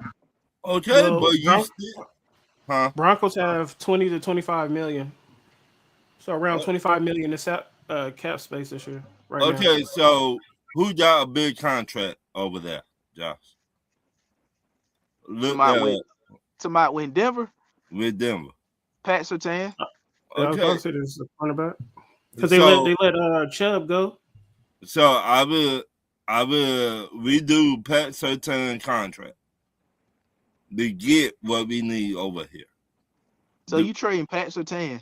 No, I will not trade. I will redo his contract. I will not retrade. I think if they would have won, if Knicks was hurt, I mean, if he was healthy, I think they would have beat New England. I think they banking on that. That's how they thinking that Yeah, I think that's we what had they banking enough. on. It was just an injury. But you cannot just depend on that. You cannot keep on saying, well, we had none. You got to get better. Well, that's what they thinking. They're going to probably run it back with the team that they got. The Bills, they got better. You shitting me? So what team in their division made a move that made them better than them? Cool. AFC West? Yeah. The Raiders? Just the Raiders? The Raiders are not going to be better than Denver this year. Nah. Kansas City? They the team to beat Kansas right City now. is not going to be better than the Broncos this year. The Broncos is the team to beat right now in the but AFC Kansas West. City did not have no running game. Now they got Walker. They're not going to have Pat Mahomes this year.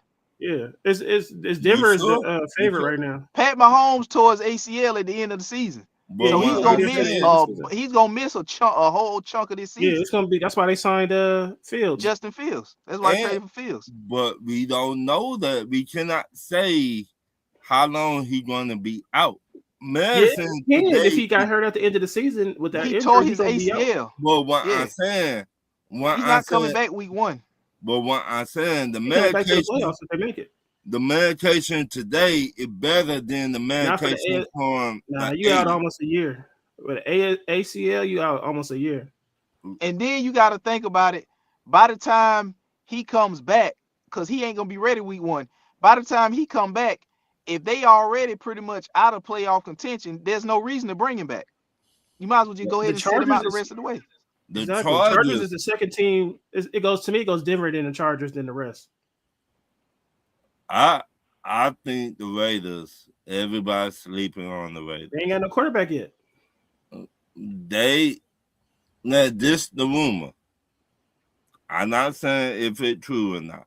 They looking at Kirk Cousins. That's not good. Until then, it's the Denver Broncos is the favorite to win. But I just saying, Josh, hear me out. No, I hear you. They fits. They got a good center. He top 3, top 4 center in the National Football League. You needed that. You fix your defense. Ain't all the way fixed. You added to it, but it ain't all the way fixed. Right, it's not all the way fixed yet. So you got 2 good linebackers, 2 good ones. You need a D tackle, and we don't know what they're going to do with Maxx Crosby. We don't. I mean, they look good on paper, but you got to play on the field. You know what I mean? Like that's offensively, they don't. They don't have a quarterback. Yeah, they don't have a quarterback. Which we know they're gonna take Mendoza with the first pick. But as far as what you gonna do, are you gonna start Mendoza or are you gonna bring in a vet like Kirk Cousins and let Mendoza sit? And then they ain't got no receivers. Who's their running back? Ashton Jennings. They took him last year. Yeah. Right. Yeah, so you got 2 solid tight ends and Brock Bowers and Michael Myers. Then you got running back Ashton Jennings. But as far as your wide receivers, like all the offense, what they gonna do is gonna be Kubiak. They gonna build the offense through the draft. So they need an offensive line too. But you don't. I think they would bring in Kirk Cousins and let him play for a whole season. With the Raiders, I don't trust the Raiders until let Mendoza sit behind Kirk Cousins for a whole season. And then once they out of playoff contention, then you let Mendoza take over and get some snaps. Right. That way, you got your veteran, Kirk Cousins, to teach Mendoza, hey, you the starter, Mendoza the backup, the future. I signed him a 1-year deal. So as of right now, I think it's gonna be Denver 1, the LA Chargers 2, and I'm gonna go on a limb and say I don't think the Raiders are gonna be the worst team. I think the Kansas City Chiefs are gonna be the worst team. Ooh. I think the Raiders will finish 3rd. Ooh. And then you got, because if you look at Kansas City, like you said, you got Kenneth Walker, but Kenneth Walker last year really was the only year in the NFL. He stayed hurt too. He stayed hurt. I mean, he stayed healthy last year. Was the only year he stayed healthy. Yeah, but he usually hurt. Yeah, he usually hurt. So he just came up on a good year, winning the Super Bowl and having a healthy year, the year that he won the Super Bowl. Not talking bad about Kenneth Walker, but usually that's what it is. It's only that's usually he usually hurt. His track record, not out for hurt. He's not out for 1 or 2 games. He be missing games. Right. So you brought that in, then you brought back an old Asian Travis Kelce. Pat Mahomes is not gonna be there. That's why you brought in Justin Fields. You look at the situation where they traded away Trent McDuffie to the Rams. They lost some other defensive pieces. So I don't think they're gonna really be what everybody think they're gonna be. No, not this year. Nah. If I'm Justin Fields, I'm happy like a motherfucker. Oh yeah, for sure. I'm happy like a job. Yeah, but he in a situation now where he got to play. They ain't got no receiver. What I'm saying, where you want to be with the Jets, they don't know how to develop quarterbacks or Andy Reid. I mean, you rather be with Andy Reid, but shit, at the same time, they still got, they got a lot of hoes.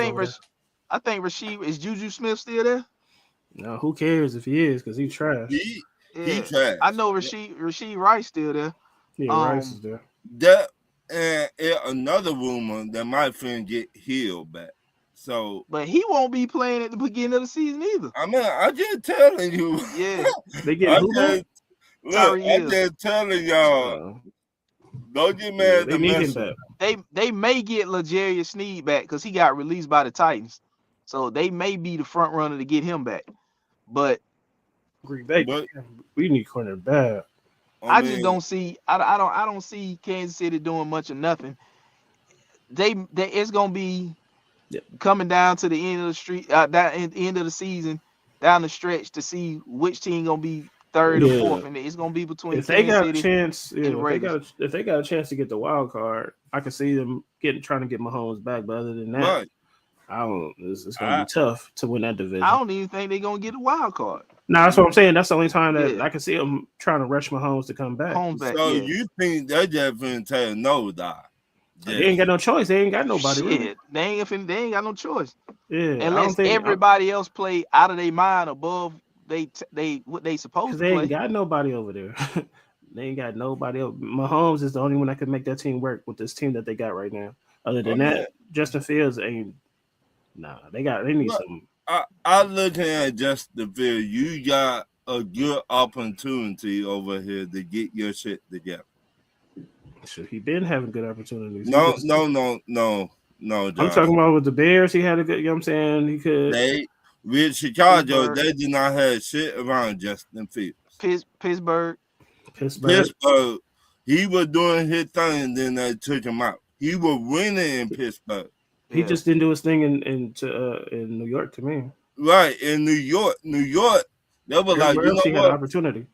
They were like, you know what? Fuck this. We finna trade everybody. We don't care about you, Justin Fields.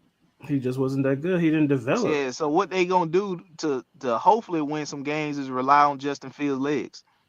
They don't got no choice. That's why I don't think he's gonna get. That's why I don't think they're gonna be that good. But my Green Bay Packers, though, I think. Denver let that D tackle go to Tennessee.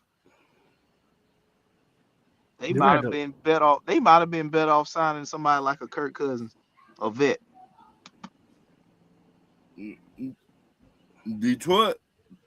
Denver let him go to Tennessee, the top D tackle in the game, in my opinion. Who? What that man name? He was with Denver last year. He went to Tennessee. Yeah. I know you talking about. But he went to Tennessee. Mm-hmm. So Tennessee up front got him, Jermaine Johnson, who they traded from the Jets, and they still got Jeffrey Simmons there. Mm-hmm. And they got the 4th pick. It finna be him. So they possibly can add a Ruben Bain or somebody to the front or Bailey from Texas Tech. It finna be hell. It finna be hell there. They really need corner too, because they let let Jerry Sneed go. Yeah, I hope Green Bay gets Sneed, man. We need a cornerback like crazy. So really, to be honest with you, they could trade back and get a cornerback. Yeah. And pick up more picks, and because it's a deep draft when it comes to linebackers and edge rushers up front. So right. Tennessee, we need a deep tackle here on that defensive line. And they need a wide receiver. Yeah, Robert Saleh, the head coach, he a defensive guy. So right, we got what's the name, Hargraves. I think we did decent. I don't think we was winners, but we let Quay Walker go. Y'all left tackle, you let him go. He was trash with us, man. I ain't gonna lie. His rookie season. No, he ain't gonna say he trashed Walker. I like Walker. I thought you was talking about somebody else. Walker is decent. I ain't gonna lie. He had a better rookie season, but we drafted a tackle 2 years ago, so we had to let Walker go. We didn't know Walker was gonna be that good, but I mean we still got a guy, so we had to let Walker. We was gonna pay Walker. Which Walker you talking about? The left tackle? Rasheed Walker, yeah. Y'all traded him to Dallas. Nah, we traded Rashawn Gary. We traded Rashawn Gary. Rasheed Walker was the tackle. Like I think he was a 7th round. Yeah. Y'all got him? Oh yeah, y'all got y'all one. Cool. The left tackle. The left tackle. We only let him go because we had drafted. Yeah, we signed him. Yeah, I thought we let this other guy go. But no, Rasheed Walker we couldn't pay him because we already drafted somebody. But we got Hargraves because Wyatt stay hurt. And then we signed we traded for Zaire Franklin to be that bridge linebacker. I think we just needed some veterans. Our team was the youngest, like top 3 youngest in the league. I think we just needed some veterans, man. I think y'all gonna be all right, Josh. I think we Rasheed Walker. You talking about Rasheed Walker, right? Rasheed Walker, the tackle, yeah. Yeah, he came to Carolina on a 1-year deal. I think y'all gonna be all right, Josh. In y'all division, it's gonna be between y'all and Chicago. Yeah, I'm telling you, we're gonna slap Chicago, but I just don't trust the coach.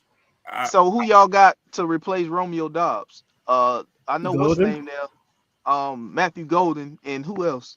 We got Savion Walker, we got Jaden Reed, we got Watson, and then we getting Tucker back, Tucker Kraft. You know what I'm saying? He was hurt for half the season, so he gonna take up a lot of the. He ain't gonna come back till like probably a month because he got hurt. So I mean, getting Tucker Kraft back. It's gonna be cool. What's the name still in the running back? Josh Jacobs. Josh Jacobs, yeah. Yeah, Josh Jacobs was hurt all season, so hopefully he get healthy. But I mean, Romeo Doubs was our most reliable receiver. But if Christian Watson could stay healthy, Christian Watson our number 1 receiver. Then we got Michael Parsons. He down for a while because he tore his ACL too. Yeah, he gonna be gone for like a month. I think y'all division between y'all, Green Bay, and Chicago. I don't trust Minnesota.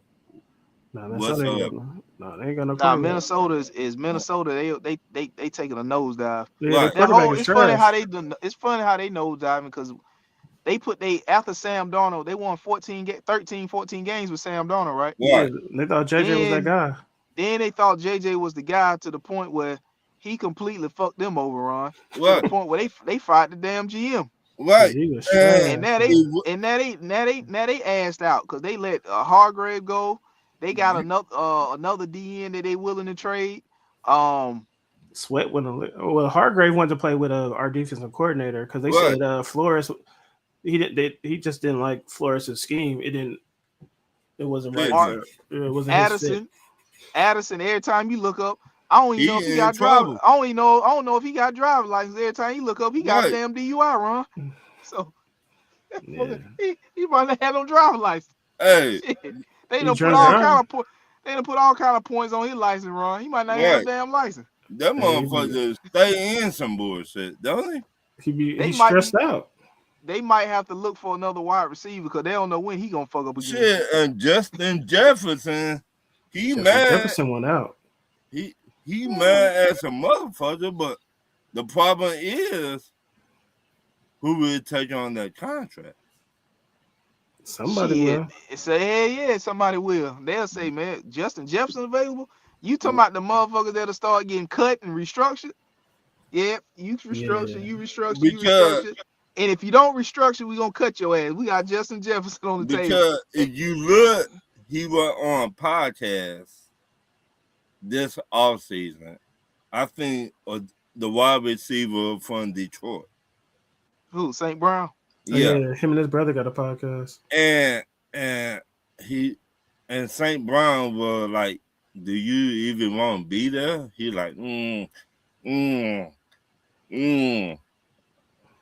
I like that your answer right there. He don't want to say it, but he telling you. Quarterback. Right. He's saying it without saying it. What? Thank you. He's saying it indirectly, yeah, but not saying it. So then you got Kyle Murray, but you know JJ was garbage juice. There ain't nothing new. Ray Charles to see that shit. I forgot about Kyler. They do got Kyler Murray over there. Ray Charles know the man was trash in college. Yep, TJ Hawkinson. They thought all the weapons was gonna mask all his No. Talking about in Arizona. No. JJ McCarthy. Right. Oh, JJ McCarthy, man, he was. Yeah, they thought all the weapons was gonna cover up all everything. No, because in college, and they run the game with top 5. What's the coach over there? Kevin O'Connell. Yep. So KLC. They thought that what they got.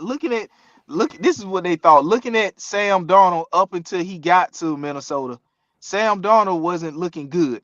Right. When Sam Darnold got to Minnesota, Kevin O'Connell made him look the way he looked. They figured like the hell with breaking him off. Right. If we can do that with Sam Darnold, we can do that with anybody. Right. They saved money by saying the hell with Sam Darnold because what we did with you, we confident that we can do with another quarterback. And JJ McCarthy just ain't paying out to be the guy that they can duplicate the same thing with.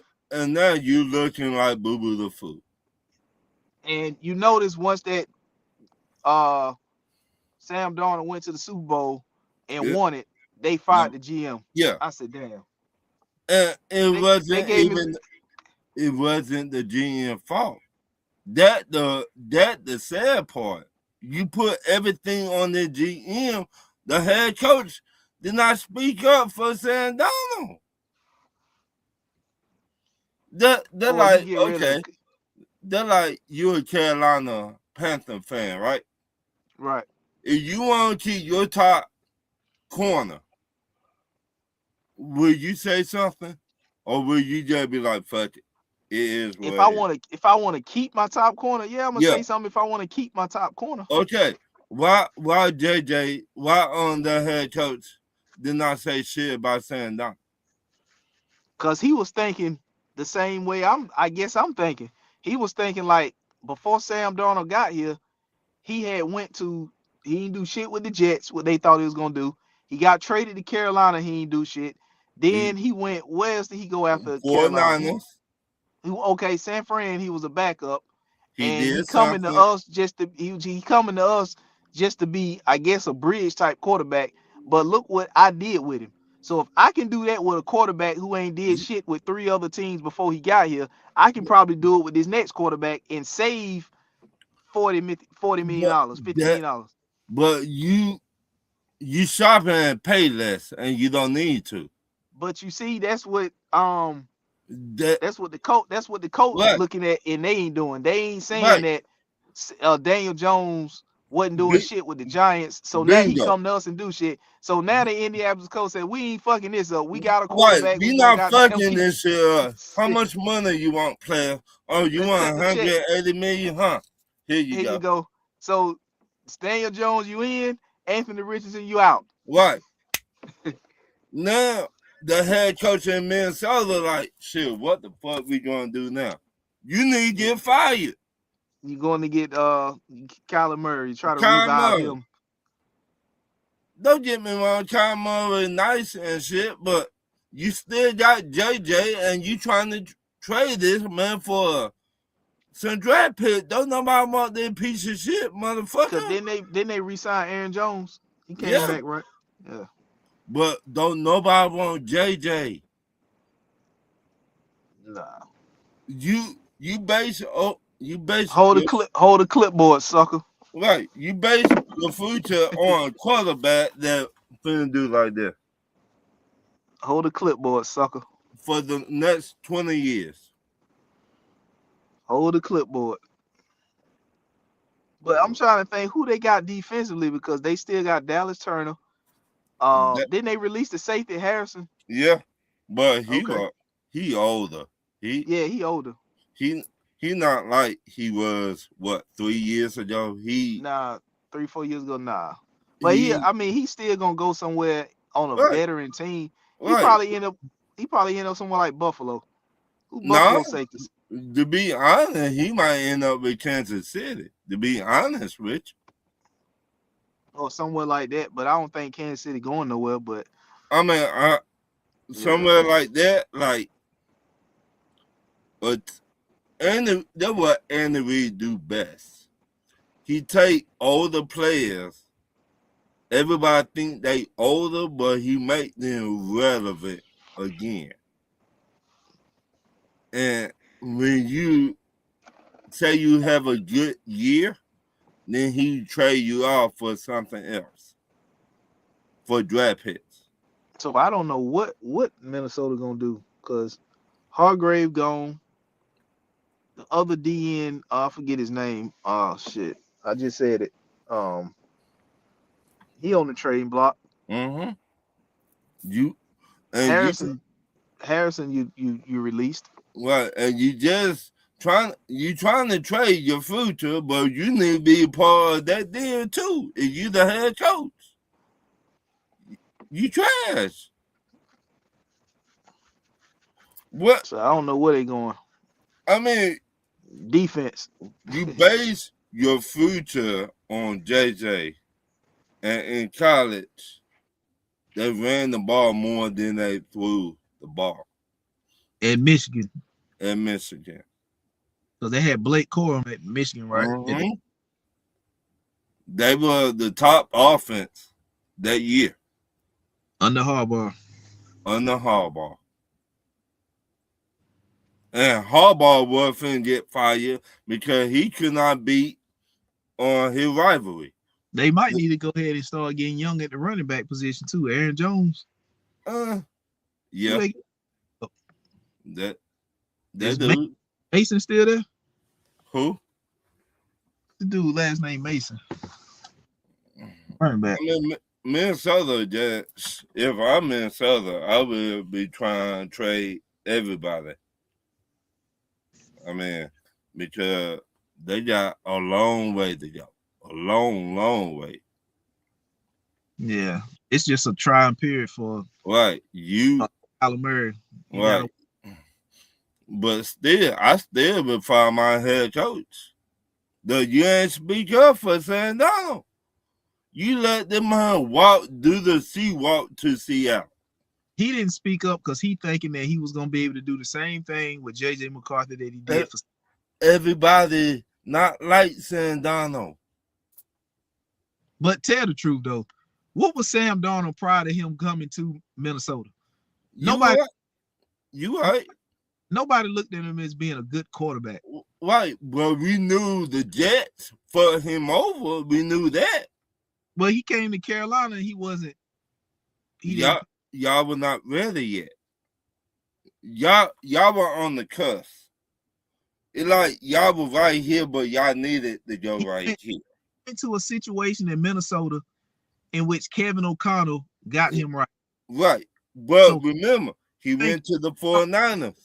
He thinking based off of me getting him right, and he wasn't right prior to getting to me, that if I did that for Sam Darnold, I can do that for another quarterback and save money in the process. But you can't, the problem, you can't save money. You can't save food stamps. But they struck out because J.J. McCarthy just ain't that good. Right. I don't even think he would ever be that good because you need a good running game to balance J.J. McCarthy out. That's what they had at Michigan. A good running game, a good offensive line. They said, look, just throw the ball 20 times or 15 times. Don't even let your running game take over, do your job for you. That's how he got to the national championship. That running game, that defense, and the offensive line. In Minnesota, they're not that good on the offensive line, though we got 5 sacks on their last year. Because J.J. McCarthy was talking shit. Yeah. So, again, that head coach needs to get the boot, too. I will not keep this other motherfucker here. My O'Connell. Yeah. Why you gonna keep him there? What he show you? I guess there ain't nobody else available. Well, it always people available. I mean, to be at least what they are right now. No, What you got the DC Brian Flores, did he come back? Yeah. He's still the DC. Okay. Yeah, I would make him my head coach. What are we talking about here? That Kevin O'Connell, you let the man do the quick walk and do the sea walk all the way to Seattle, get the bag, and the first year took them to the Super Bowl. They plan just backfired. It didn't work. Right. Then you said, oh, the shit not on me, it's on my GM. So we're going to fire the GM. So, I mean, if Sam Darnold did win the Super Bowl, let's just say Sam Darnold won 14 games this year in Seattle and didn't go to the Super Bowl, would they still have did all that in Minnesota? Is it the fact that he won the Super Bowl? Is that what caused all this in Minnesota? But has won 14 games, went to the playoffs and lost in the first game in the playoffs. Would this still be a big thing in Minnesota? Nope. But the fact that he went to the Super Bowl and won. Yep. I mean, that's the fact. He went to the Super Bowl the first year in Seattle and won the Super Bowl. Now, Kevin O'Connell, you fire your GM. We don't know who the GM now for y'all. But didn't he win 14 games last year in Minnesota? Yep. That's what I'm saying. So make sense, right? Make sense. The man won 14 games for y'all last year. Well, they lost in the first round, though, didn't they? Yeah. And yeah, I'm not putting everything on Kevin O'Connell, but I got to put 75% of it on him. Because you didn't speak up for your quarterback. You let the man do the sea walk, the quick walk to Seattle. And you think J.J. McCarthy was the man? Are you crazy? Well, it's over for McCarthy. I think he only plays if somebody gets hurt. But as far as being a starter, I don't even think he needs to be in the NFL. Hey, San Francisco just signed Christian Kirk. Yeah, seen that earlier. Yeah. I don't think JJ should be in the NFL. What you done? You ain't did shit. This is what his second year, right? Yeah. You been injured and you throw interceptions like it ain't nothing. What you done? They thought he was going to do something with all them weapons over there. No, because if y'all go back and watch the national championship, they ran the ball more than he threw the ball. And that was half of the season. So they need a running game for JJ. Right, you got to have a good running game for him. They thought Aaron Jones and Mason was going to be enough. And you got to get younger. That's what I was thinking about, Jordan Mason. If I'm Minnesota, if I'm the owner of Minnesota, I would tear all the shit down.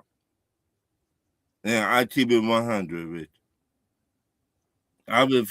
I would fire the head coach. He gone. I don't got no GM, so I will bring in a new GM. I will make my defensive coordinator my head coach. Brian Flores be the head coach. And let him do what he do best. I don't know if they're gonna allow him to be a head coach. I mean, right. Because what happened in Miami. And, but just for this year, see what he could do with the team. Then in the off season, then you get a new head coach if you want to go that way. That's what I would do. Because I don't see they will compete with Chicago, with Green Bay, or with Detroit in that division. I don't. Detroit gonna come back with some vengeance. What order you think that division gonna go in? Who gonna be 1? Who gonna be 4? I think Green Bay gonna be 1, Chicago gonna be 2, Minnesota gonna be last, and Detroit gonna be 3. That's what I think. That's possibility. That's what I mean. It's gonna be a tough division. It's gonna be a tough, but I don't see Minnesota doing shit. No. Detroit, they got. I think Brian is gonna keep them in games defensively, but of course, they're gonna have to score some points to help the defense out. Right. But Detroit, if they get the Maxx Crosby, what are they giving up for Maxx Crosby? Just steal the picks? I think the picks. If they give up that first round, are they going to afford Maxx Crosby without throwing in a player? Because you got Jared Goff getting paid. Even though they traded away Montgomery, did they pay Jamal Gibbs, or are they gonna pay Jamal Gibbs? I don't think they will pay Gibbs. I think they will trade Gibbs. No, they gonna keep Gibbs. I'm not sure paid him already, or he's coming up to get paid. Because Montgomery is down in Houston. Yeah, if I'm Detroit, I would trade Gibbs. We getting rid of Gibbs? Yeah. Nah, they gonna keep Gibbs. I hope they do, but I don't think they do. This why it will help me out in the trade package to get Maxx Crosby. Yeah, I'll be like, look. Crosby about to be 30. But look, Raiders are not. They don't need Gibbs. They got Ashton Jennings. Say that name again. They got Ashton Jennings, the guy who they drafted with the 6th overall pick. They're not gonna trade Gibbs. They're not trading Gibbs to the Raiders. Okay, who's the wide receiver over there that came from Alabama? Jameson. Who? Somebody in Detroit. Yeah. Jameson Williams. I will trade Williams.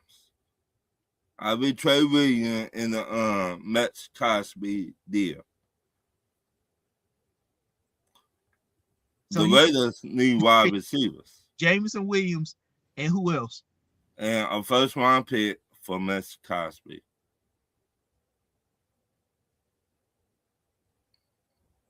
So they're gonna be paying Jared Goff, Jameer Gibbs gonna get paid. St. Brown's getting paid. You redo all their contracts. Aiden Hutchinson getting paid. You're gonna have to pay safety Branch. You redo all their contracts. And they corner in trouble too in the offseason. Yeah. He done robbed somebody, or allegedly. No, they robbed him and he went back and robbed them. That's what I'm saying. He robbed somebody. Right. So that's this man the real short night. Damn, boy. They robbed him. Man, he found out where they was, and he went to where they were and robbed them for his shit back. What the hell is going on with these Bama guys, man? You got Henry Ruggs locked up. You got the guy we talking about now. Damn it, what's his name? He just got Terrion Arnold. That's his name. Uh-huh. He but, got going on. But this the kicker. They called the law. The people he robbed called the law. The people who he robbed called the law. Make it make sense. Now you ride this. You ride this man. This man found out where you was, came back and got his shit, and you gonna call the law on this man. No. Make it make sense, right? That's crazy. So they're trying to pair Aiden Hutchinson on one side and Maxx Crosby on the other. Yeah. I will redo golf contract. I will get all the money that I can to go get Maxx Crosby. That's why I say Minnesota ain't gonna be shit. If that deal go through, Minnesota done. They done. Still a fort in them. They done. Hutchinson. Yep. Man, so they're gonna have to give up a first rounder in this year's draft. Mm-hmm. So that means they're not going to be able to get a wide receiver. Mm-hmm. I mean, they're gonna have to pay some people though. They're gonna have to pay people in St. Brown, the other guy. That's why I say we do everybody contracts. Yeah, they gotta agree to it though too. Like some people, St. Brown might not want to redo his contract. Okay, bye. I don't think they're gonna buy the St. Brown. St. Brown like that. Yeah, I mean, I'm just saying, if we trying to get better, if I'm trying to go to the NFC Championship or go almost to the because a couple of years ago they were what, one game away. Yeah, they lost their coordinators. That's what happened to them. They lost to who? To the Washington Commanders, right? They lost to the 49ers. Hold on, didn't Washington beat them 1 year? Yeah, back-to-back. First, Niners beat them, and I think Commanders beat them the next year. Yeah. That when Eminem were at San Francisco, were watching the game. Yeah, St. Brown got a contract extension. He got 4 years, 120. So I will redo some of the players' contract on that team and go get Maxx Crosby. J-Mo have to get paid too. They're gonna want to keep J-Mo. I mean, I just saying, if you about that smoke, if you trying to get to where you trying to get to again, they need offensive line too, because Sewell, whatever his name is, the only one on that offensive line that's doing something. I want to hear some fucked up. Well, it ain't fucked up because the dude ain't played well. Evan Neal, the offensive lineman from the Giants. He got nobody wanted him in free agency, right? Mm-hmm. So he had to go back to the Giants on a 1 year deal for $1.2 million, and he got $0 guaranteed. Or this man ain't even got $1,000 guaranteed on the contract. Dude, is it he believe in himself? Did shit. He ain't played worth a damn since he been with the Giants. Right, but they drafted him high in the first round. But once again, they're a whole new coaching staff. But 1 year, $1.2 million. Is it better on me, deal?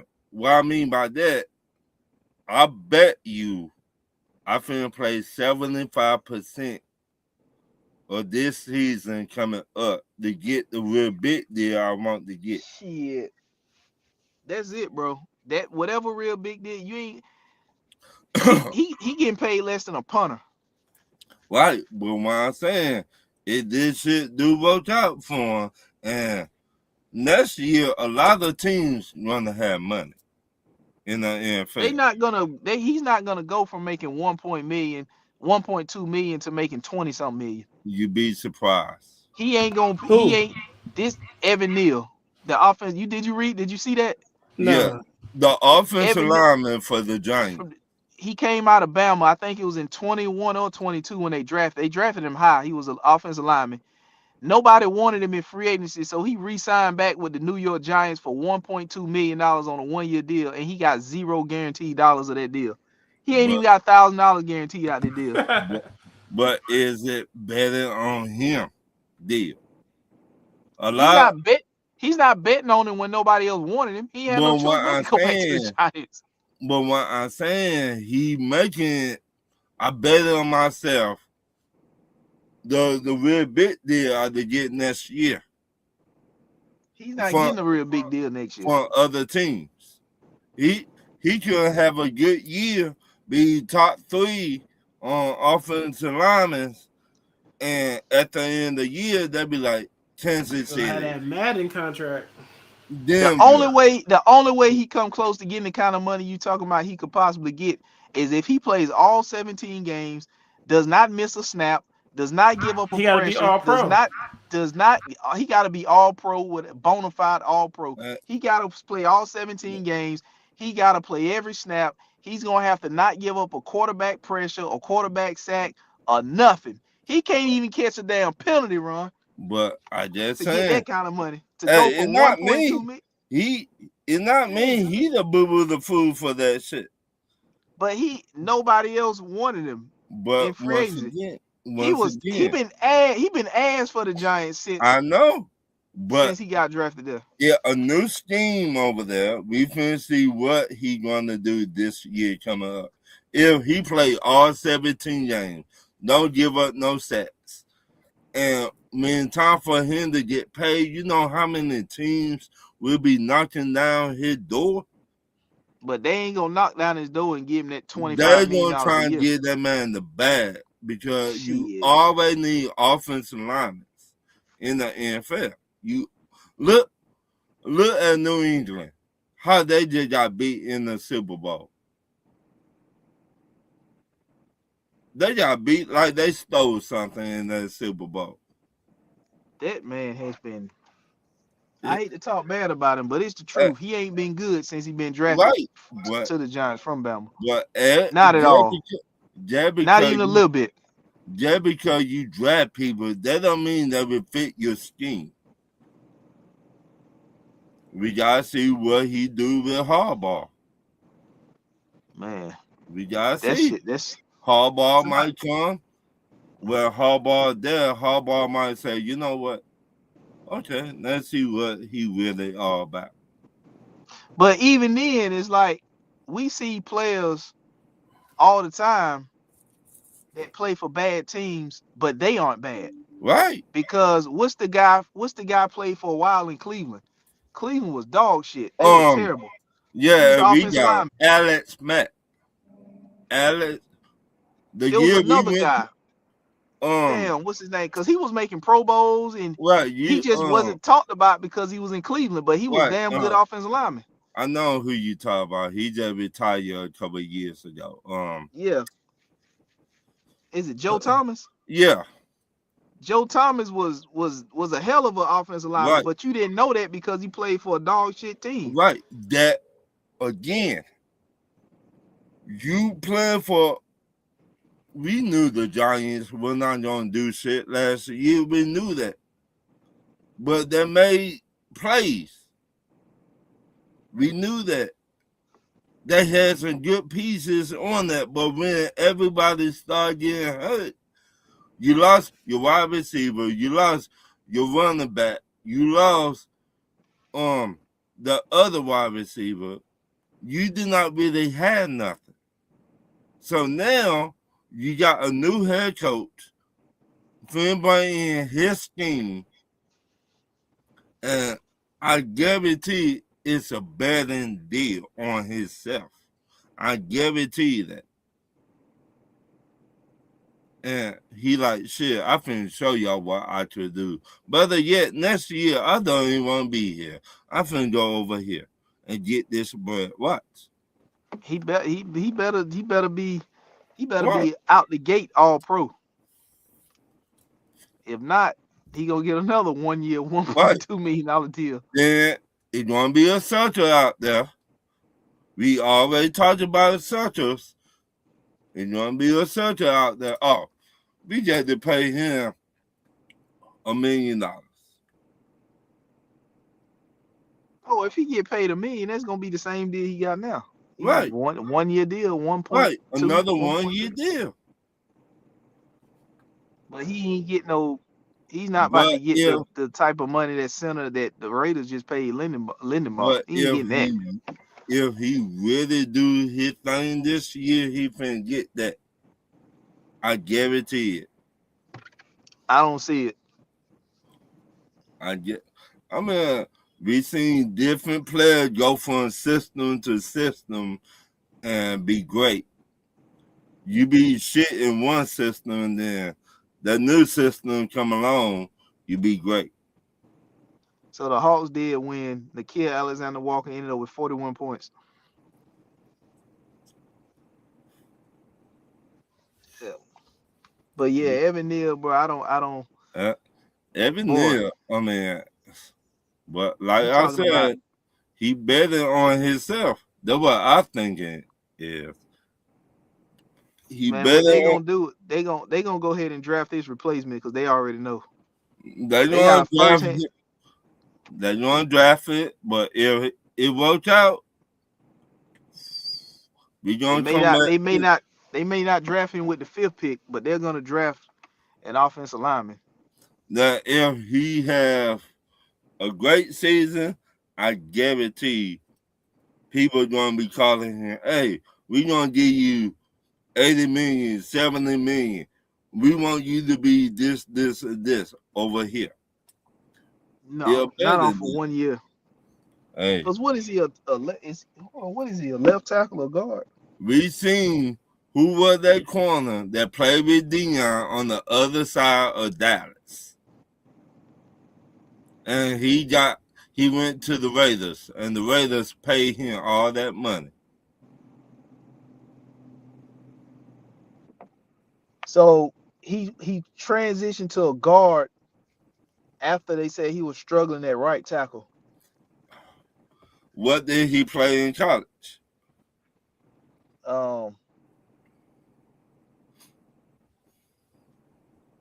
Let me see what he played. I don't trust. He was a tackle. I don't trust offensive linemen that come from Bama. I don't. Yeah, he played tackle at Bama. 6'7", 360 pounds. He was the 7th overall pick in 2022. We gonna see. He might be betting on himself. Hey, you live by the sword, you die by the sword. That's what I see. So he struggled in 4 years, and if he had one good season, he gonna get $80 million. Hey, we see it happen all the time. We see it happen all the time. If he get another deal, he gonna be signed to be depth. I do name one person. He got signed by he played for Tennessee, offensive lineman. And he had OKC. He had a great season, but he got signed by Washington back in the day. And he stepped on somebody. You talking about Albert Haynesworth? Albert Haynesworth. Yep. And look what Washington gave him back in the day. But he was good. He was solid though. He wasn't bad as Evan Neal. You better go look at those stats again when he was with Tennessee. Haynesworth was nice. What you said, Jay? I said Haynesworth was nice before he got paid. Yeah, that's what I'm saying. He wasn't Evan Neal. Evan Neal is oh my god awful. I mean, shit, Ron, me and you go goddamn line up and get a. Hey, Ron, he's 6'7", 300 some pounds. Me and you right now, Ron, you can go out there right now with a cigarette hanging out your mouth and get off the edge on him. Yeah, I don't even know who y'all talking about, but Haynesworth was cool. I mean, hey Jay, when you get a chance, look up his Evan Neal. Like, look up his bad game. Look, it ain't even clear. It's funny how bad his game's been. If he got guaranteed off a $1 million contract. He had this the story. He was a free agent. Nobody wanted him, offered him nothing in free agency. So he had to go back and re-sign with the Giants for $1.2 million. And he got $0 guaranteed dollars out of that $1.2 million deal for 1 year. Dang. He ain't even got $1,000 guaranteed. I was about to say he got nothing. But what I'm saying, minimum. What I'm saying, Josh, he might be betting on himself. And if he do have a great season, a lot of teams going to be calling his agent. He ain't had nothing to bet on. Tell what I'm saying. He not betting on himself. He desperate. He wanted to take a contract. He had to take a contract. It ain't like he had offers from other teams and was like, I'm gonna stay here, bet on myself because y'all trying to lowball me. If he was trying to get lowball from Jennings other teams, tried to bet on himself and he didn't get nothing. We seen what that point guard played for the Hawks back in the day. Them motherfuckers were black. Mookie. No, after Mookie. Dennis Schroeder. Yes, he betted on himself. Oh yeah, with the Lakers, and he lost because the Lakers gave him had an $84 million deal on the table, and he never seen that again. But Schroeder was nice though. He had a good year. Yeah, Schroeder was solid, and after he turned that contract down from the Lakers, he never seen that type of money again. He been a journeyman since then. But what did this offensive lineman turn down? He didn't turn down nothing. But what I said, because he wasn't offered nothing. That's what I'm saying. He can't bet on himself if he wasn't offered nothing. He could say, you know what? I've been having some bad seasons. Okay, I've been signed a little contract. Now I finna get better. He didn't have no choice because nobody else wanted to sign him.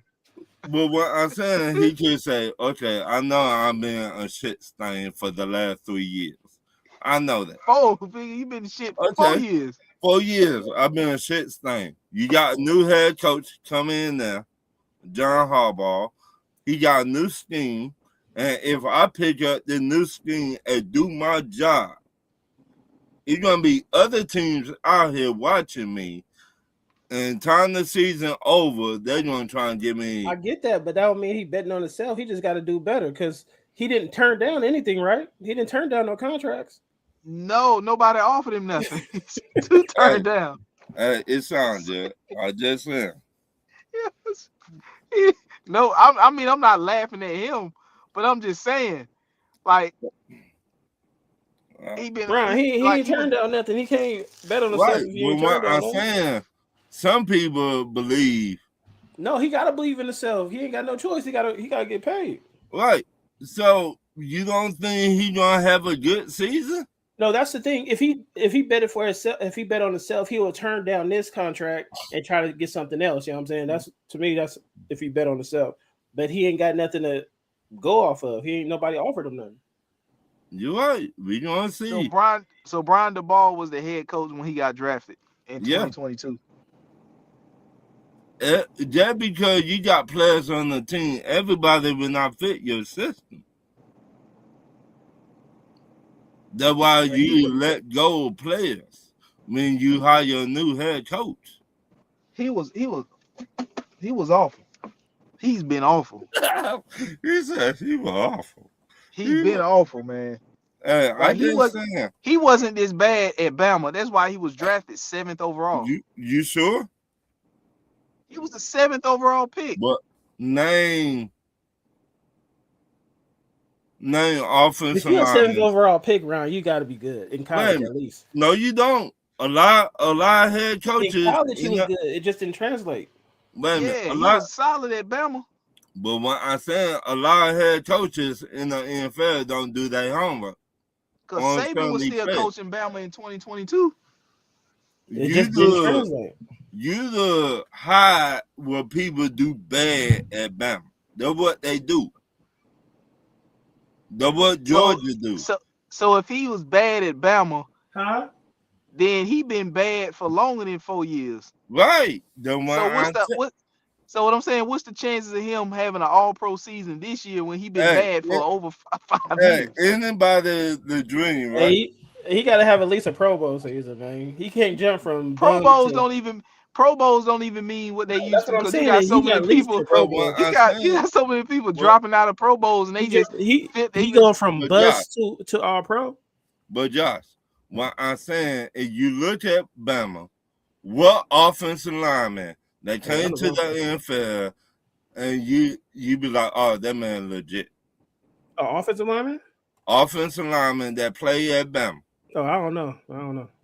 I Let rest me my go back case. and look at the history. Let me look at the history of offensive linemen in Bama, because to be honest with you, I always say it's certain schools or certain conferences you get certain positions out of. Right. So the SEC may not be one of the conferences that you want to get an offensive lineman Offensive from. lineman from. You might want to get an offensive lineman from like the Big 10 or Big 12 Right. or The somewhere big like that. right. That's what I'm saying. So you do hide people weakness in some of these schools. You do put a right tackle beside him and tell that right tackle, hey, help the man out. To make him look better than what he is. A lot of these head coaches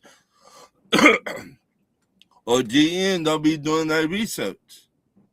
Look Let me at see how many Buffalo. Let me see how many seasons did he start at Bama.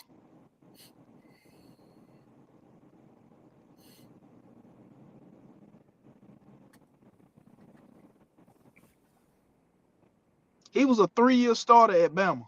Right. But they has, I He guarantee, but see, the thing is, Ron, he didn't play one position on the offensive line. It say Evan Neal started for 3 seasons at Alabama. He started all 40 games he played across 3 different offensive line positions. So he played at 3 different positions along the offensive line. but So he was the 7th overall pick because he's versatile right, and can play 3 positions on the right. offensive line. So they had somebody beside him everywhere he went to make He he would look better. no, but that takes away what you're saying because he was a starter as a freshman. Okay, look. If you that bad, you don't start as a freshman at But Bama.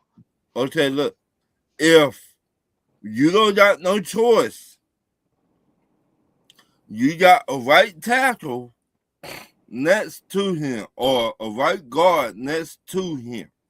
They're doing the dirty work. You making your player next to you look better.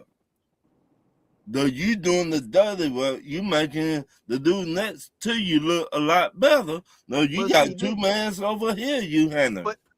but this the thing. In 2019, as a freshman, he started 13 games at left guard. In 2020, he started 12 games at right tackle. In 2021, he started 15 games at left tackle. In 2000 in 2021, he was a consensus first team All American in 2021, and he was starting since a freshman. So that's what I'm saying. He wasn't bad at all. Right, but He just didn't. It just didn't translate over to the right. NFL because he was A the 7th lot, overall pick.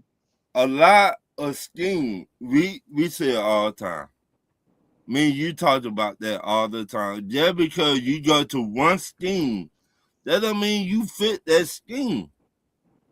But what I'm saying is, if other NFL teams seen that he wasn't the fit for that scheme, and he may have been the fit for their scheme, why nobody offered him? Because they do get them cheaper. It Cheaper, always a sucker out there. but no, Nope. but he's not gonna. But what you said is if he plays outstanding this season, he's gonna get the bad next season. Right. They ain't gonna get him much cheaper than this what he playing this year. I try to make it sound good, but I don't. Yeah, But man, you gotta give it up, man. That's They lost not gonna cause. get him. You're but not what gonna I'm get saying, him for $1.2 million look, next year. but what I'm saying, you This the do cheapest right here you gonna get. Bama known for this. You will not. You just said you will not get no offensive lineman from the SEC. You will No, get I'm not saying you're not gonna get one, but you got not a chance of getting a better one from like the Big Big 10, Big 12. 12, them conferences. Like, Right. yeah, Okay. The SEC known for what? or Defense. Notre Dame, which is Right. that they ain't in a conference, but Right. The SEC known for what? Defense, right. corners, wide receivers. Yes or no? Defense, yeah, but it's really when it comes to wide receivers, the only school that's really pumping them out in the SEC like that is LSU. LSU, Bama, and Georgia every once in a while. I give you Bama too. But and LSU and Bama the only ones that's really pumping them out like that. Right. So they're not saying that ain't no offensive line. You be like, oh shit. Yeah, every now and then you get one out Right. of Georgia, Right. catch one out of Florida. Right. You catch one out of Florida State. You the U, but Bama, they're not known for their offensive linemen. That's what I'm trying to say. So that you making New York Giants look bad and they did not draft him. The OC from Tennessee drafted him. But he played 3 positions along the O-line, and you telling me he wasn't good at not one of them? I think he was good, but I think he had players beside him make him look better than what he was. That's what I'm trying to tell you. Well, I don't know. It's hard to say that with an offensive lineman because you gotta block your guy at the offensive line. It's not like you got a wide receiver 1 and a wide receiver 2. And the wide receiver 2 is getting off because the wide receiver 1 is drawing all the attention and eyes. Kind of like Juju Smith was in Pittsburgh when he had into AB. AB drew all the eyes. AB drew the best corner. So Juju was able to get off like that. But so that AB made Juju look better. But sometimes you got to block 2 people, offensive linemen at Bama. You go look it up. You can look it up right now. Every time Georgia played Bama in the last 5 years, we sent the whole house and they stop us. They offensive line because why? The offensive line always block 2 people and they help the next guy beside them. I just think his game hadn't translated from college to the NFL. I mean, he might not. That's what I think. It go back to just because you a top offensive lineman in college, that don't mean you will be a top offensive line in the pros. No, you don't have to be, but shit, bro, you got to be better than a team saying we only giving you a 1-year deal for $1.2 million. Nothing guaranteed. It means you adjust to get past him. Let's just say we go to New York, right? And we see him on the street corner, just walking or whatever. It means you adjust and everybody stay tuned to get past the man. What they saying about him? He ain't good. That's what I'm saying. Okay, so he got a new system. That's what I'm telling you. He got a new system in New York Giants because what is the system gonna do to help him block better? That's what I'm saying. They're gonna put somebody next to him. They might put a tight end next to him. They might change up the offensive line. But they had tight ends. They had a tight end next to him. Well, it depends on if he's not playing left tackle. If he's not playing the tackle position, then there's no tight end gonna be beside him. But right. I'm saying if he is playing, I'm quite sure there have been times since he's been with the Giants that they have put, as bad as he's been, I'm quite sure they have put somebody beside him to help him out. They put a tight end over to help Chip. This the same Giants team that let go of Saquon Barkley to the Philadelphia Eagles, because if you go watch what that TV show talks about every team during the season, what that TV show come on cable? Oh, you talking about Hard Knocks?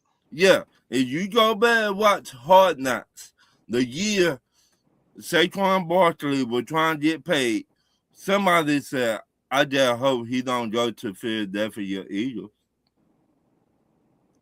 You talk about that Giants team? You talk about that GM that did not want to pay the best player on the team? It says Evan Neal, he's allowed 12 sacks in 29 games. I just saying. He allowed 8 sacks as a rookie. We seen a lot of crazy shit in the NFL. It did happen. Okay, his rookie year, he allowed 8 sacks and 52 pressures.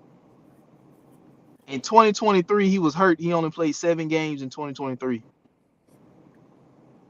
So his first 3 seasons, he allowed 12 sacks in 29 games. I mean, I'm just saying, you do. I just think it ain't translated to the NFL. And this right here, if he have another year similar to the years he been having since he got drafted, then he gonna get another $1.2 million deal, and it ain't gonna be as a starter. It's gonna be as depth somewhere else. If he go out and do his thing on this football field this year, I guarantee you somebody's gonna throw the bag at him. How much is the bag? What you talking about? 35 plus. Oh no. Oh Ron, you gonna make me throw up? No. Like I said, the only way he's gonna get $35 million, and I mean the only way, this brother gonna have to play all 17 games. He gonna have to give up 0 pressures, 0 sacks. He gonna have 0 penalties called against him. He's gonna have to be a no-brainer All-American. Okay, how many head coaches? I mean All-Pro. What I said? How many head coaches Carolina had in the past 8 years? Oh shit. Hell, Ron Rivera. We had Frank Wright. We had Ron Rivera, Frank Wright. We had what's the guy that went back to Nebraska? From Baylor. Oh, I know who you talk about.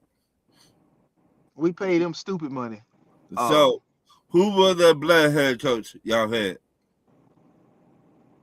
Yep, he came in. He wasn't hired as the head coach. He was an interim coach. Right. You talking about our Steve Wilkes? Yeah. Okay, that's 4 head coaches, right? Matt Rule, that's his name. Matt Rule, Steve Wilkes, Frank Wright, Ron Rivera. And now we on our 5th. Okay. So everybody bring in a new scheme, right? Right. That's what I'm saying. But some of the players that were good in one scheme were still good in other. But some of the players you traded to get better, right? But it's hard to say that with an offensive lineman, though. You can easily say that with a wide receiver, because like I said, when Juju Smith was in Pittsburgh with AB got all the attention. He drew the best corner, so it was easier for Juju Smith to get off and look good because he had eyes and attention on AB, and he didn't draw the best corner. But when Juju Smith went somewhere else where he didn't have another AB caliber receiver opposite of him, and he started to draw some of the better corners and start to get coverage looking his way, he ain't look that good. But what I'm saying, every head coach bring in a different scheme. Everybody will not fit your scheme. Yeah, they do, but it's hard to say scheme fit when it comes to an offensive lineman. Okay. We had Dan Quinn. We had Arthur Smith. We had Raheem Morris. We got Kevin from the Cleveland Browns. They all do different schemes. Right. Everybody don't do the same scheme. That's what I'm trying to say. Yeah, I get that. So if he fit in what Harbaugh do best this year coming up, I guarantee somebody will throw the bag at him. But the thing about it is, whatever scheme is coming in there, he's still gonna have to block. He ain't been good. I know that. he ain't been good at that. That's what I'm saying. But Harbaugh known for what? What he known for? I don't know. He still got the block. He known for blocking. He known for running the ball. David Henry. Harbaugh known for that. Harbaugh also, he helped his offensive linemen. He teach them. He go back to the basics. But he still got the block. Yeah, but what I'm saying, Harbaugh to teach him the basics. He got $1.2 million for a reason with no guaranteed money. I just He ain't said got that. shit yet, man. Yeah, Bro, yeah. I hate to say this. That man, he ain't got $1,500 guaranteed on that deal, man. It's like, Hey, damn. he might be betting on himself, dog. He might be saying, you know what? This gonna be my best season. Man, he ain't got no choice but to say that. Cause shit, nobody else was gonna give him no money. He Hey, had to take the deal. I just said he might say, you know what? I need to get off of these 100 buns Now, and if he had, and let's just say he had 3 teams that wanted to pay him, let's just say he was asking to get paid 17 million per, and what, there were 3 teams available that wanted to give him 10, which what, is 7 million off of what he wanted.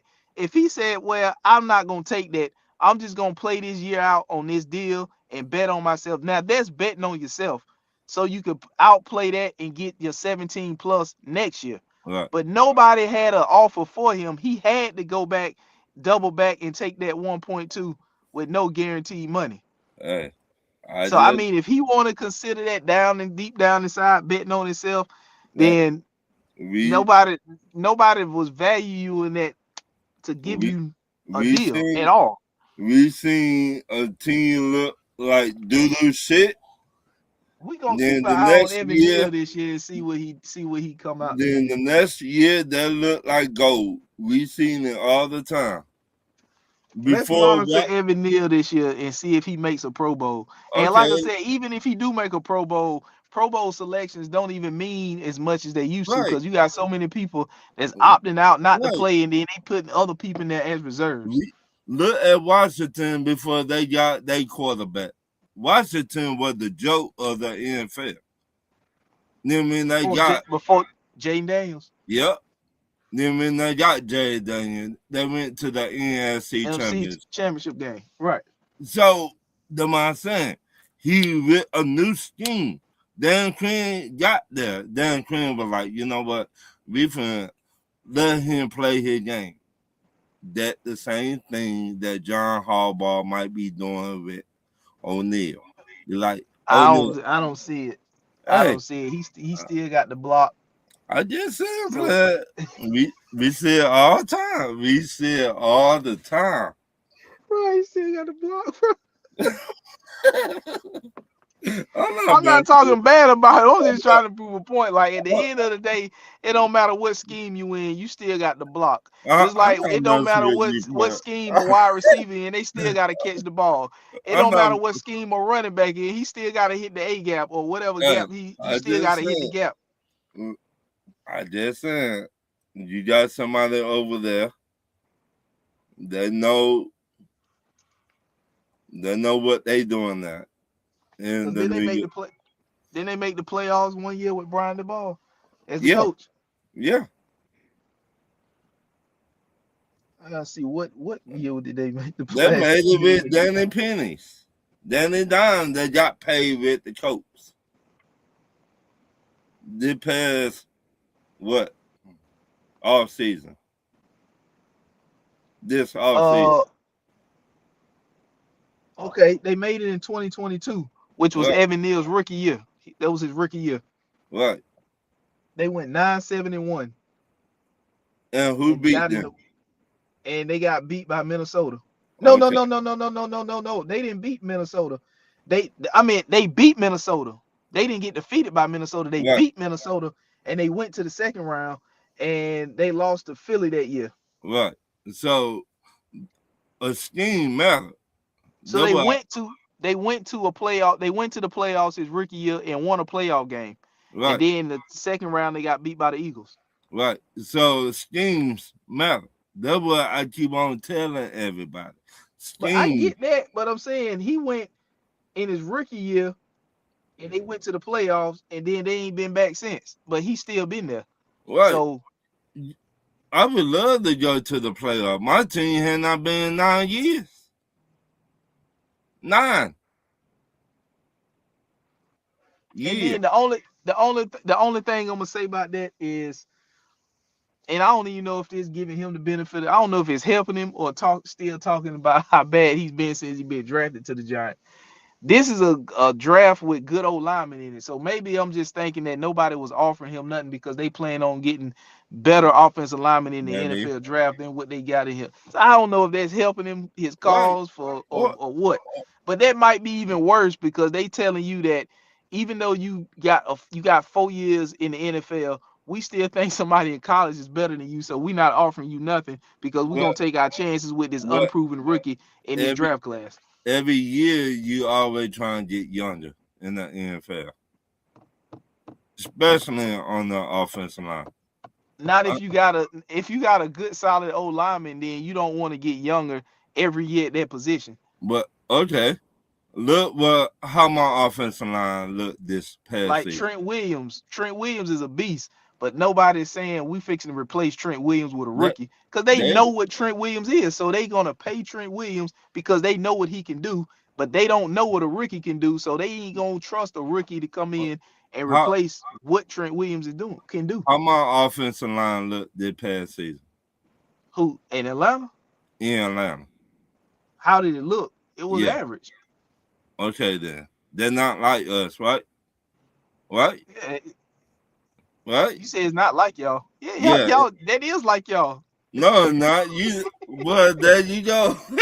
There you go. No, all joking. It is aside. Like y'all, boy.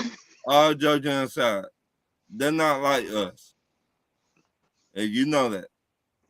So why your offensive line? Yeah, my offensive line. They're not like us. Let me see. Let me make sure. Though we had injuries on that offensive line.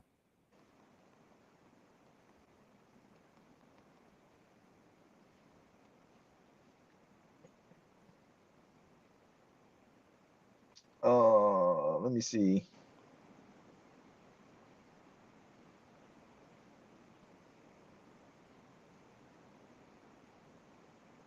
Okay, y'all was number 7 in the ranking in this past season, 2025.